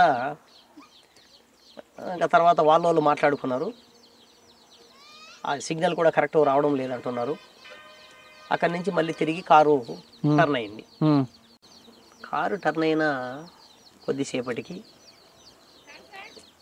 ఓపెన్గా, అంటే పోలీసులలో కూడా మా మిత్రులు ఉంటారు అని చెప్పడానికి ఒక చిన్న ఉదాహరణ ఏమంటే, వాళ్ళు ఎవరో నాకు తెలియదు. తిరుగు మళ్ళీ ప్రయాణం స్టార్ట్ అయింది. నాకు ఒక రూమ్ దగ్గరికి తీసుకొచ్చిండ్రు, ఆ రూమ్లో వదిలిపెట్టేసి అప్పుడు నా చేతులకు ఉన్న కట్లు అవన్నీ తీసేసి మామూలుగానే పాస్కెళ్ళి వచ్చిన. అప్పుడు నాకు పరిచయం అయినరు. అప్పటి వరకు లోకల్ పోలీసులు ఎవ్వరు కూడా కనీసం టవల్ ఇప్పి వాళ్ళు నా ఎదురుగా నిలబడడం కానీ, నా ఎదురుగా నాతో మాట్లాడడం కానీ అని ముచ్చటే లేదు. ఎక్కడ పరిచయం ఇప్పుడు? అదే ఆ రూమ్లో. గుర్తుపట్టినావా సాగర్ అన్నాడు. లేదు సార్, నేను గుర్తుపట్టలేదన్నా. లేదు, చాలాసార్లు తిరిగినావు కదా నా కోసం అన్నాడు. లేదు సార్, నీ కోసం నేను తిరుగుడేంది, నేను ఓఎస్ అన్నాడు. Right, okay, thank you sir, కూర్చోండి అన్న. ఇంకా ఆయన ఏదేదో మాట్లాడుతూ ఉన్నాడు. ఇంకా మిగతా 5-6 మంది పోలీస్ ఆఫీసర్స్ ఉన్నారు పక్కన. మీరు ఆయన కోసం కూడా తిరిగారా? తిరిగిన మాట వాస్తవమే, కానీ ప్రతి జనరల్గా ఏం చేస్తామంటే పోలీస్ ఆఫీసర్స్ ఎవరు వచ్చినా వాళ్ళు ఏ పొజిషన్లో ఉన్నారు, ఏంటిది, వాట్ ఈజ్ వాట్, ఎక్కడ నివాసము, వాళ్ళకున్న క్యారెక్టర్ ఏంది, వాళ్ళకున్న పని ఏంది, పరిస్థితి ఏంది అని చెప్పేసి దాన్ని సాధారణంగా అబ్జర్వేషన్లో ఉంచుతాం. ఇది నేనొక్కని చేసే పని కాదు, సాధారణంగా ఏ ఉద్యమమైనా ఉద్యమానికి సంబంధించిన వాళ్ళు అంటే చేస్తారు. ఆఫీసర్ యొక్క యాటిట్యూడ్ బట్టి మీరు ప్రవర్తిస్తుంటారు. Yes, తప్పనిసరిగా సాధారణంగా వాళ్ళు ప్రజల మీద దాడులు, సానుభూతి పరుల మీద దాడులు, దళాల మీద ప్రత్యేకమైన శ్రద్ధ తీసుకొని దాడులు చేసేటువంటి వాళ్ళు కొంతమంది ఉంటారు. వాళ్ళ నేచర్ ఆఫ్ సిస్టమ్ అది. అంటే వాళ్ళ పట్ల ఒకలాగా ఉంటుంది, అంతే. సానుభూతి పరంగా ఉండి ప్రజల పట్ల సానుభూతి పరంగా ఉండి ప్రజల పట్ల పనిచేసే ఆఫీసర్ పట్ల ఇంకో రకంగా ఉంటుంది. ఎందుకంటే నాకు తెలిసిన పోలీస్ ఆఫీసర్స్, నేను అరెస్ట్ అయిన తర్వాత చాలామంది ఆఫీసర్స్తో మాట్లాడినా, నిజంగానే డ్యూటీలో భాగంగా కొన్ని సంఘటనల్లో కొన్ని కార్యక్రమాల్లో ఉన్నప్పటికీ, ఎందుకంటే పోలీస్ ఆఫీసర్స్తో మేము కూడా అట్లాగే ఉన్నాం. ఉదాహరణకి మాకు 2 ఎస్ఐలు దొరికినారు ఆత్మకూరు దగ్గర. మేము కిడ్నాప్ చేసినాం. అప్పట్లో కిడ్నాప్ చేసి ఎవరైతే మా సహచరులు అరెస్ట్ అయిన సానుభూతి పరులు వీళ్ళందరూ ఉన్నారో వాళ్ళని విడిచిపెట్టండి అని చెప్పి డిమాండ్ పెట్టినాం. ప్రభుత్వం స్పందించే పరిస్థితి లేదు. సో ఇంకా ఈ పరిస్థితుల్లో ఏం చేయాలి మేము? ఒకటి చంపాలి, లేకపోతే వదిలిపెట్టాలి. వాళ్ళని చాలా బాగా చూసుకున్నాం, మంచిగా వదిలిపెట్టేసినాం. సానుభూతి పరులను వాళ్ళ అక్రమ కేసులు ఏవైతే ఉన్నాయో అవి మాత్రం ఎత్తేయమన్నాము. అవి ఎత్తేయడానికి అంగీకరించారు అక్కడ లోకల్గా ఉన్నటువంటి ఆఫీసర్స్. అప్పుడు ఎవరంటే ఒక డాక్టర్ను మధ్యవర్తిగా పెట్టిండ్రు, పౌర హక్కుల సంఘంకు సంబంధించినటువంటి కమిటీ వాళ్ళను. ఓకే, అంటే ఆ విషయం పక్కన పెడితే మీకు అరెస్ట్ ఎప్పుడు చూపించారు? అన్న అరెస్ట్ 2 days తర్వాత చూపించండి అన్న. ఎక్కడ? మార్కాపురంలో చూపించండు. అంటే అప్పుడు ఎవరు ఎస్ఐ ఎవరు? మార్కాపురంలో ఎస్ఐ గారు ఎవరు ఉన్నారో నాకు కరెక్ట్గా ఐడియా లేదన్న. శ్రీరామ్ గారు మీకు అరెస్ట్ చేశారంటారు కదా? శ్రీరామ్ గారు అప్పుడు అరెస్ట్ ఆయన చేయడానికి అవకాశం లేదు, ఎందుకంటే మార్కాపురం టౌన్ ఎస్ఐగా ఆయన లేడు కదా. నాకు దోర్నాలకు సంబంధించినటువంటి కేసుని పెట్టి నా అరెస్ట్ని చూపించారు. ఎంతకాలం ఉన్నారు జైల్లో? అన్న నేను 8 సంవత్సరాలు ఉన్నాను. అప్పుడు పార్టీ ఏమాత్రం సహకరించలేదు? సంవత్సరాలు పార్టీ సహకరించిన మేరకు, పార్టీ సహకరించింది కొంత మేరకు. ప్రజా సంఘాల వాళ్ళు, బయట నుంచి లాయర్స్ వాళ్ళు వీళ్ళు వస్తూ ఉండేవాళ్ళు. ఇంకా సేమ్ టైంలో ఖైదీల విడుదల కమిటీ అని చెప్పేసి అని ఇటు ఖైదీలతోన బయట ఉండేటువంటి ఇంటెలెక్చువల్స్తోన ఒక కమిటీని ఫామ్ చేసింది పార్టీ. ఈ కమిటీకి సంబంధించిన వాళ్ళే మేజర్ పార్ట్ మన దగ్గరికి రావడము, మాట్లాడడము, కొన్ని కేసులు డీల్ చేయడం ఇట్లా చేస్తూ వచ్చేవాళ్ళు. సో నా కేసులకు సంబంధించిన ప్రత్యేకమైన పరిస్థితి ఏంటంటే నయీం కాన్సన్ట్రేషన్. నయీం అప్పుడు నల్గొండ జిల్లాలో ఇక్కడ ప్రకాశం జిల్లా మీద బాగా కాన్సన్ట్రేషన్ చేసి సాగర్ తరపున ఏ లాయరు తీసుకున్నా నేను ఒప్పుకోను, చంపేస్తా అని రకరకాల పద్ధతుల్లో బెదిరింపులు స్టార్ట్ చేసిండు. ఇక్కడ మార్కాపురంలో ఉన్నటువంటి శ్రీనివాస్ గారు అని చెప్పేసి మా లాయరు, ఆయన ముందుకు వచ్చి నా తరపున వేసిండు. వాళ్ళ మీద దాడి చేస్తామని, బాంబులు పెడతామని, అదేని ఇదేని రకరకాల పద్ధతుల బెదిరింపులు ఇవన్నీ కూడా స్టార్ట్ చేసిండ్రు. ఈ నేపథ్యంలో ఏ ఒక్క లాయరు ఏ ప్రాంతంలో కూడా నా తరపున వచ్చి వాదించడానికి ముందుకు భయపడుతూ ఉండేవాళ్ళు. ఈ క్రమంలో నా అంతటా నేనే IPC, CrPC, Indian evidence act ఇవన్నీ నేను జైలుకు తెప్పించుకొని నాకు నేనుగా ఎల్ఎల్బిని ఒక రకంగా ప్రిపేర్ అయిన జైల్లో. ప్రతి కోర్టులో సార్ తెలుగులో వాదించడానికి నాకు అవకాశం ఇవ్వండి, నా కేసులు నేను వాదించుకుంటానని నేను అర్జీలు పెట్టుకోవడం స్టార్ట్ చేసిన జడ్జి గారికి. ఆ రకంగా మేజర్ కేసులు, చిన్న చిన్న కేసులు మొత్తం కంప్లీట్గా నాకు నేనే చేసుకొని నాకు నేనే కొట్టేయించుకున్నా. అన్న ఈ క్రమంలో మీకు నచ్చిన పోలీస్ ఆఫీసర్ చెప్పండి. నాకు నచ్చిన పోలీస్ ఆఫీసరు అంటే అప్పట్లో ఇక్కడ సిఐగా పనిచేస్తున్నాడు అన్న, ఎస్ఐగా అక్కేశ్వరరావు అని. అక్కేశ్వరరావు ఇప్పుడు సిఐ. బహుశా మొన్న ఈ మధ్య కాలంలో ఎప్పుడో యాక్సిడెంట్ జరిగిందని కూడా నేను విన్నా పేపర్లలో. అంటే సాధారణంగా పోలీసు సంబంధించినటువంటి వేషభాషలు, దానికి సంబంధించిన ఏది ఆ ఐడియాలజీ దాంట్లో మొత్తంగా మార్పు అని నేను అన్ను, కానీ కొద్దిపాటి చిన్న మార్పు. ఆయన ఇక్కడ సిఐగా ఉన్నాడు, ఇక్కడ ఫస్ట్ ఎస్ఐగా ఉన్నాడు, దోర్నాల ఎస్ఐగా. దోర్నాల ఎస్ఐగా ఉన్నటువంటి రోజుల్లో ఆయన రకరకాల జిత్తులు వేసిండు. అయితే ఆయనకు ఎస్సీ సామాజిక వర్గం నుంచి వచ్చిండు, పల్నాడు ఏరియా. కొంత నాకు అవగాహన ఉంది. తర్వాత ఆయననే ఇక్కడ నుంచి గిద్దలూరు ట్రాన్స్ఫర్ అయ్యిండు. గిద్దలూరు ట్రాన్స్ఫర్ అయినప్పుడు ఆయన అక్కడ లోకల్గా ఉన్నటువంటి పెత్తందారులకు వ్యతిరేకంగా ఎక్కడో చిన్న కార్యక్రమం, సాధారణంగా పోలీస్ ఆఫీసర్స్ పెద్దగా ఏం చేస్తారు, అవును, ఎక్కడో వాళ్ళు చెప్పినటువంటి దాన్ని చిన్న సంఘటనలో వాళ్ళు చేయలే. ఈ చేయకపోవడం అనేటువంటిది వాళ్ళ కోపం పెంచింది. అందులో భాగంగా ఎస్ఐ మీద వ్యతిరేకంగా రకరకాల నిరసన కార్యక్రమాలు ఇవన్నీ చేస్తూ ఉన్నారు. ఓహో, కరెక్ట్గా అదే సందర్భంలో రాజశేఖర రెడ్డి గారు అధికారంలోకి రావడం, ఇక్కడ ఉన్నటువంటి మొత్తం రాజకీయ నాయకులంతా కూడా పెత్తనం చేస్తూ ఉండడం, మాట తప్పి శాంతి భద్రతల సమస్య కాదు, ఇది సామాజిక సమస్య, నేను పరిష్కరిస్తానని చెప్పేసిన రాజశేఖర రెడ్డి ఒక రకంగా దొంగలాగా తిరిగి మళ్ళీ యుద్ధాన్ని మొదలుపెట్టి ప్రజల మీద దాడులు ఇవన్నీ కూడా స్టార్ట్ చేసాడు. ఈ నేపథ్యంలో మనం కూడా కౌంటర్ స్టార్ట్ చేసినాం. ఈ కౌంటర్ స్టార్ట్ చేసినప్పుడు మనము ఒక రాజకీయ నాయకుడిని యాక్షన్ చేసినాం. ఎవరైనా? ప్రతాప్ రెడ్డి అన్న. ప్రతాప్ రెడ్డి ఇక్కడ కంచిపల్లె పక్కన, ఆయన కాంగ్రెస్ పార్టీలో కొద్ది రోల్ ఉంది. ఏంటి మీరు బయటకు వచ్చిన తర్వాత లోపల లోపల సంగతి నేను చెప్పేది. అచ్చా, లోపల సంగతి అరెస్ట్ కాక ముందు భాగం. అచ్చా. ఆ క్రమంలో ఆ పోలీస్ ఆఫీసర్ మీద మొత్తం ఆయనే చేయించినాడు అన్నట్టుగా పన్నారు వాళ్ళంతా. వాస్తవంగా ఆయనకి ఎటువంటి సంబంధం లేదు, ఆయనకి ఎటువంటి సంబంధం లేదు అని నేను తర్వాత మళ్ళీ స్టేట్మెంట్ ఇచ్చిన. అచ్చా. తర్వాత నేను బయటకు వచ్చిన తర్వాత ఇక్కడ కర్నూలుకు సంబంధించిన ఒక ఏఎస్పీ గారితో మాట్లాడినా. అన్న, మీరు జైల్లో దాదాపు 8 సంవత్సరాలు ఉన్న తర్వాత కొన్ని ప్రజా సంఘాలు వాటి ద్వారా మీరు లాయర్గా మారి కొన్ని కేసులు మీరే వాదించుకొని బయటకు వచ్చారు. వచ్చిన తర్వాత అప్పటికి మీతో పాటు లోపలికి వెళ్ళిన మీ కుటుంబ సభ్యులందరూ ఒక్కొక్కరి దగ్గరికి వచ్చారా? నా 2014 ఫిబ్రవరి చివరిలో నేను రిలీజ్ అయింది. అయితే 2014 నాటికే పార్టీకి సంబంధించినటువంటి పార్టీ లోపటి నుంచి మా చెల్లెళ్ళు మిగతా వాళ్ళందరూ కూడా బయటికి రావడం అనేది జరిగింది.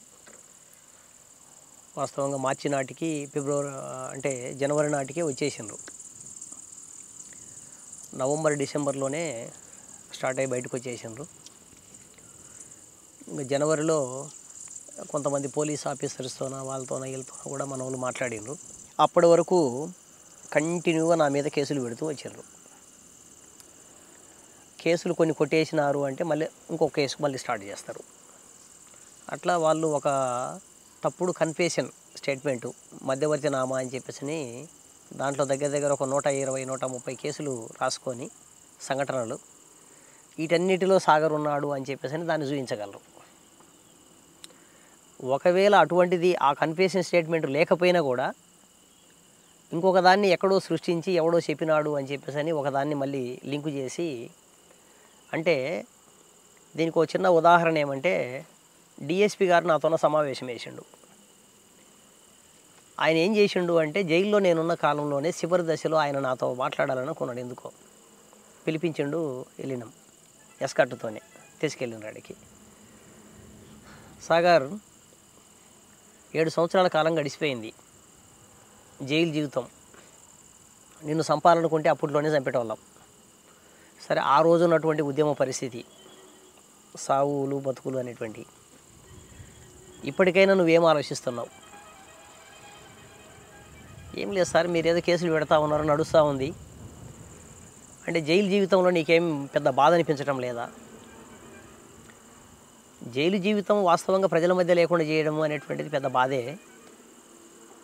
కానీ జైలు లోపల కూడా ఖైదీలతో సమావేశాలు ఏర్పాటు చేసి పోరాటాలు చేస్తున్నాం సార్. అక్కడ కూడా మీరు జైలు అధికారులను కనుక్కోండి అంటే ఏం మార్పు రాలేదా నీతో? ఈ యాంగిల్లో మాట్లాడిండు. మాట్లాడి ఫైనల్గా ఆయన ఏం చెప్తాడు అంటే, నా ముందు ఒక 6 నిమ్మకాయలు పెట్టిండు టేబుల్ మీద. అంటే జనరల్గానే ఉన్నాయి ఆడ. చూడు సాగర్, ఈడ 6 నిమ్మకాయలు ఉన్నాయి.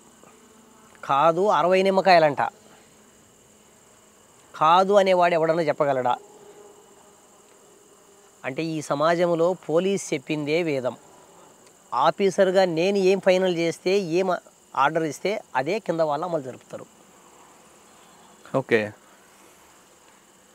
కాబట్టి ఆలోచించుకో, నువ్వు నీ జీవితకాలం అంతా నువ్వు జైల్లోనే ఓన్లీ రిమాండ్ ఖైదీగానే బతికిపోతావు. నీ మీద ఎక్కడ శిక్షలు పడవు. సాక్షులు ఎవరు వస్తారు? ఎందుకంటే మేము పెట్టిన కేసుల్లోనే ఒక అబద్ధం కేసులు ఉన్నాయి, తప్పుడు సాక్ష్యాలు ఉన్నాయి. కాబట్టి అవన్నీ గెయిన్ అయ్యి నీకేమిదో శిక్ష పడుతుందని మేము అనుకోవడంలే. కానీ రిమైండ్ ఖైదీకి మాత్రం ఇస్తాం. రిమాండ్ ఖైదీగా మాత్రం నేను కంటిన్యూగా ఉంచగలం. మీరేమన్నారు ఇప్పుడు? కాబట్టి 6 నిమ్మకాయలను 60 నిమ్మకాయలు చేయగలను, లేకపోతే 12 నిమ్మకాయలు చేయగలను. అంటే ఎన్ని కేసులైనా పెట్టగలను, తగ్గించగలను, అది నా ఇష్టం. సో మీరు ఆలోచించి నాకు చెబితే నేను మీ పట్ల సానుభూతితో వ్యవహరిస్తా. ఒక రకమైనటువంటి బెదిరింపు ఇది. అంటే ఏం చేయమంటారా మీకు ఆయన? ఏం లేదు, నువ్వు సరెండర్ స్టేట్మెంట్ జైలు నుంచి సరెండర్ స్టేట్మెంట్ ఇక భవిష్యత్తులో నేను ఉద్యమం గురించి సమాజం గురించి ఆలోచించను, నా బతికేదో నేను బతుకుతాను అని చెప్పేసి అని చెప్పు. ఆ ఒక్కటి చాలు నాకు. తర్వాత ఇట్లా నడుస్తూ ఉన్నది. తర్వాత మన వాళ్ళు డిసెంబర్ నవంబర్ కల్లా మన వాళ్ళు ఆల్రెడీ పార్టీలో నుంచి బయటికి రావడానికి ఉద్యమం ఎదుగుదల సక్రమంగా ఉండడం లేదు అని, పార్టీ కరెక్టు ఆపరేషన్స్కు సంబంధించిన లేదా నిర్ణయాలకు సంబంధించిన ఎత్తుగడల రీత్యా సరైనటువంటి నిర్ణయాలు తీసుకోవడం లేదు అనేటువంటి రకరకాల అభిప్రాయాలు ఉన్నాయి. తర్వాత నేను కూడా జైలు నుంచి నాదైన పద్ధతుల్లో ఒక థియరిటికల్ ఒక ప్రతిపాదనను రాసి పంపించిన. అంటే మీరు అన్నట్టుగా బుల్లెట్ బ్యాలెట్, ఈ బుల్లెట్ బ్యాలెట్కు సంబంధించినటువంటి దాన్ని జాగ్రత్తగా మనం సమన్వయం చేసుకోవాలి. పార్టీకి సంబంధించినటువంటి ఫోర్ ఫ్రంట్లో ఉండేటువంటి లీడర్స్ ఎవరైతే ఉన్నారో మనకంటూ ఒక ప్రజాప్రతినిధులు లేరు. సో ఇట్లా లేకపోవడం వల్ల అజ్ఞాతంలో ఉన్నటువంటి పార్టీ మీద ఆధారపడే మొత్తం నిర్ణయాలు మొత్తం ఆర్గనైజేషన్ నడవాలంటే అది సాధ్యం కాదు. బయట ఉన్నటువంటి కేవలం ఫ్రంటల్ ఆర్గనైజేషన్స్ అనేటువంటి మాత్రమే వాటి మీద ఆధారపడి మనం అట్లా కరెక్ట్ కాదు అని చెప్పేసి అనేది ఒక ప్రతిపాదన. మీరు కూడా రాశారు లెటర్ పార్టీకి? నేను రాసిన. పార్టీ నుంచి వచ్చింది సమాధానం? కరెక్ట్ కాదని చెప్పిండ్రు. అంటే పార్టీ ఐడియాలజీ ఏదైతే ఉందో ఎత్తుగడల రీత్యా మనం ఎలక్షన్స్ను మనం వ్యతిరేకిస్తున్నాము. ఎత్తుగడల రీత్యా వ్యూహాత్మకంగా మనం ఎలక్షన్స్ను వ్యతిరేకించడం లేదు. ఎత్తుగడల రీత్యా ఈనాడున్నటువంటి పాలక వర్గాలు తప్పుడు పద్ధతుల్లో ఎన్నికల నిర్వహణ అనేటువంటి కొనసాగుంది కనుక ఈ పరిస్థితుల్లో మనం బ్యాలెట్ ద్వారా రాజ్యాధికారాన్ని హస్తగతం చేసుకోవడం అనేది అంత ఆషామాషి వ్యవహారం కాదు, అది నిలవదు కూడా అనేది పార్టీ అవగాహన, అంటే సెంట్రల్ కమిటీది. సో అదే అభిప్రాయాన్ని కిందకు తీసుకొచ్చారు. దాని మీద కొంత డిబేట్ చేసేవాళ్ళము, అప్పటికి ఒకరిద్దరం ఉన్నాము. తర్వాత అమరుడైనటువంటి చనిపోయిన రవికుమారు మా స్టేట్ కమిటీ మెంబరు, ఆయన గుంటూరు జిల్లా కార్యదర్శిగా ఉన్నాడు. ఆయన కూడా ఒక ఆల్టర్నేటివ్ అఫిడవిట్ను పెట్టిండు, అంటే ఒక ప్రపోజల్ను. ఈ ఎత్తుగడల్లో మనం మార్పులు చేసుకోవాలి, ఎత్తుగడల్లో మార్పులు చేసుకోకపోతే అనేక మంది కామ్రేడ్స్ అమరత్వం మనకు మిగులుతుంది, పోరాటాలు అనేటువంటి చరిత్రలో చెప్పుకోవడానికి మిగిలిపోతున్నాయి. కానీ ఇప్పుడు ఏం చేయాలి, ఇప్పుడు ఉన్నటువంటి పరిస్థితి ఏంది అని చెప్పేసి అనేటువంటిది మనకు దక్కకుండా పోతుంది. కాబట్టి మనం పోరాటం ద్వారా సాధించుకున్న ఫలాలను నిలబెట్టుకోవాలి అంటే కూడా మనదైనటువంటి ఒక రాజ్యాధికారం, మన అజమాయిషి ఉన్నటువంటి ప్రాంతం అనేది ఒకటి ఉండాలి. అట్లా ఉండాలి అంటే మనకంటూ కొంతమంది ప్రజాప్రతినిధులు రాజ్యాంగంలో లేకపోతే మనకున్నటువంటి ఎన్నికల మేనిఫెస్టోలో అది ఎంత తక్కువ సాధ్యమైనా అంత తక్కువ మేరకైనా మనం ఉపయోగించుకోవాలి అనేటువంటి కోణంలో ఆయన కూడా ఒక ప్రతిపాదన పెట్టిండు. అయితే అది కూడా ఒక నోటుగా పెడితే అది అట్లా ఆగిపోయింది.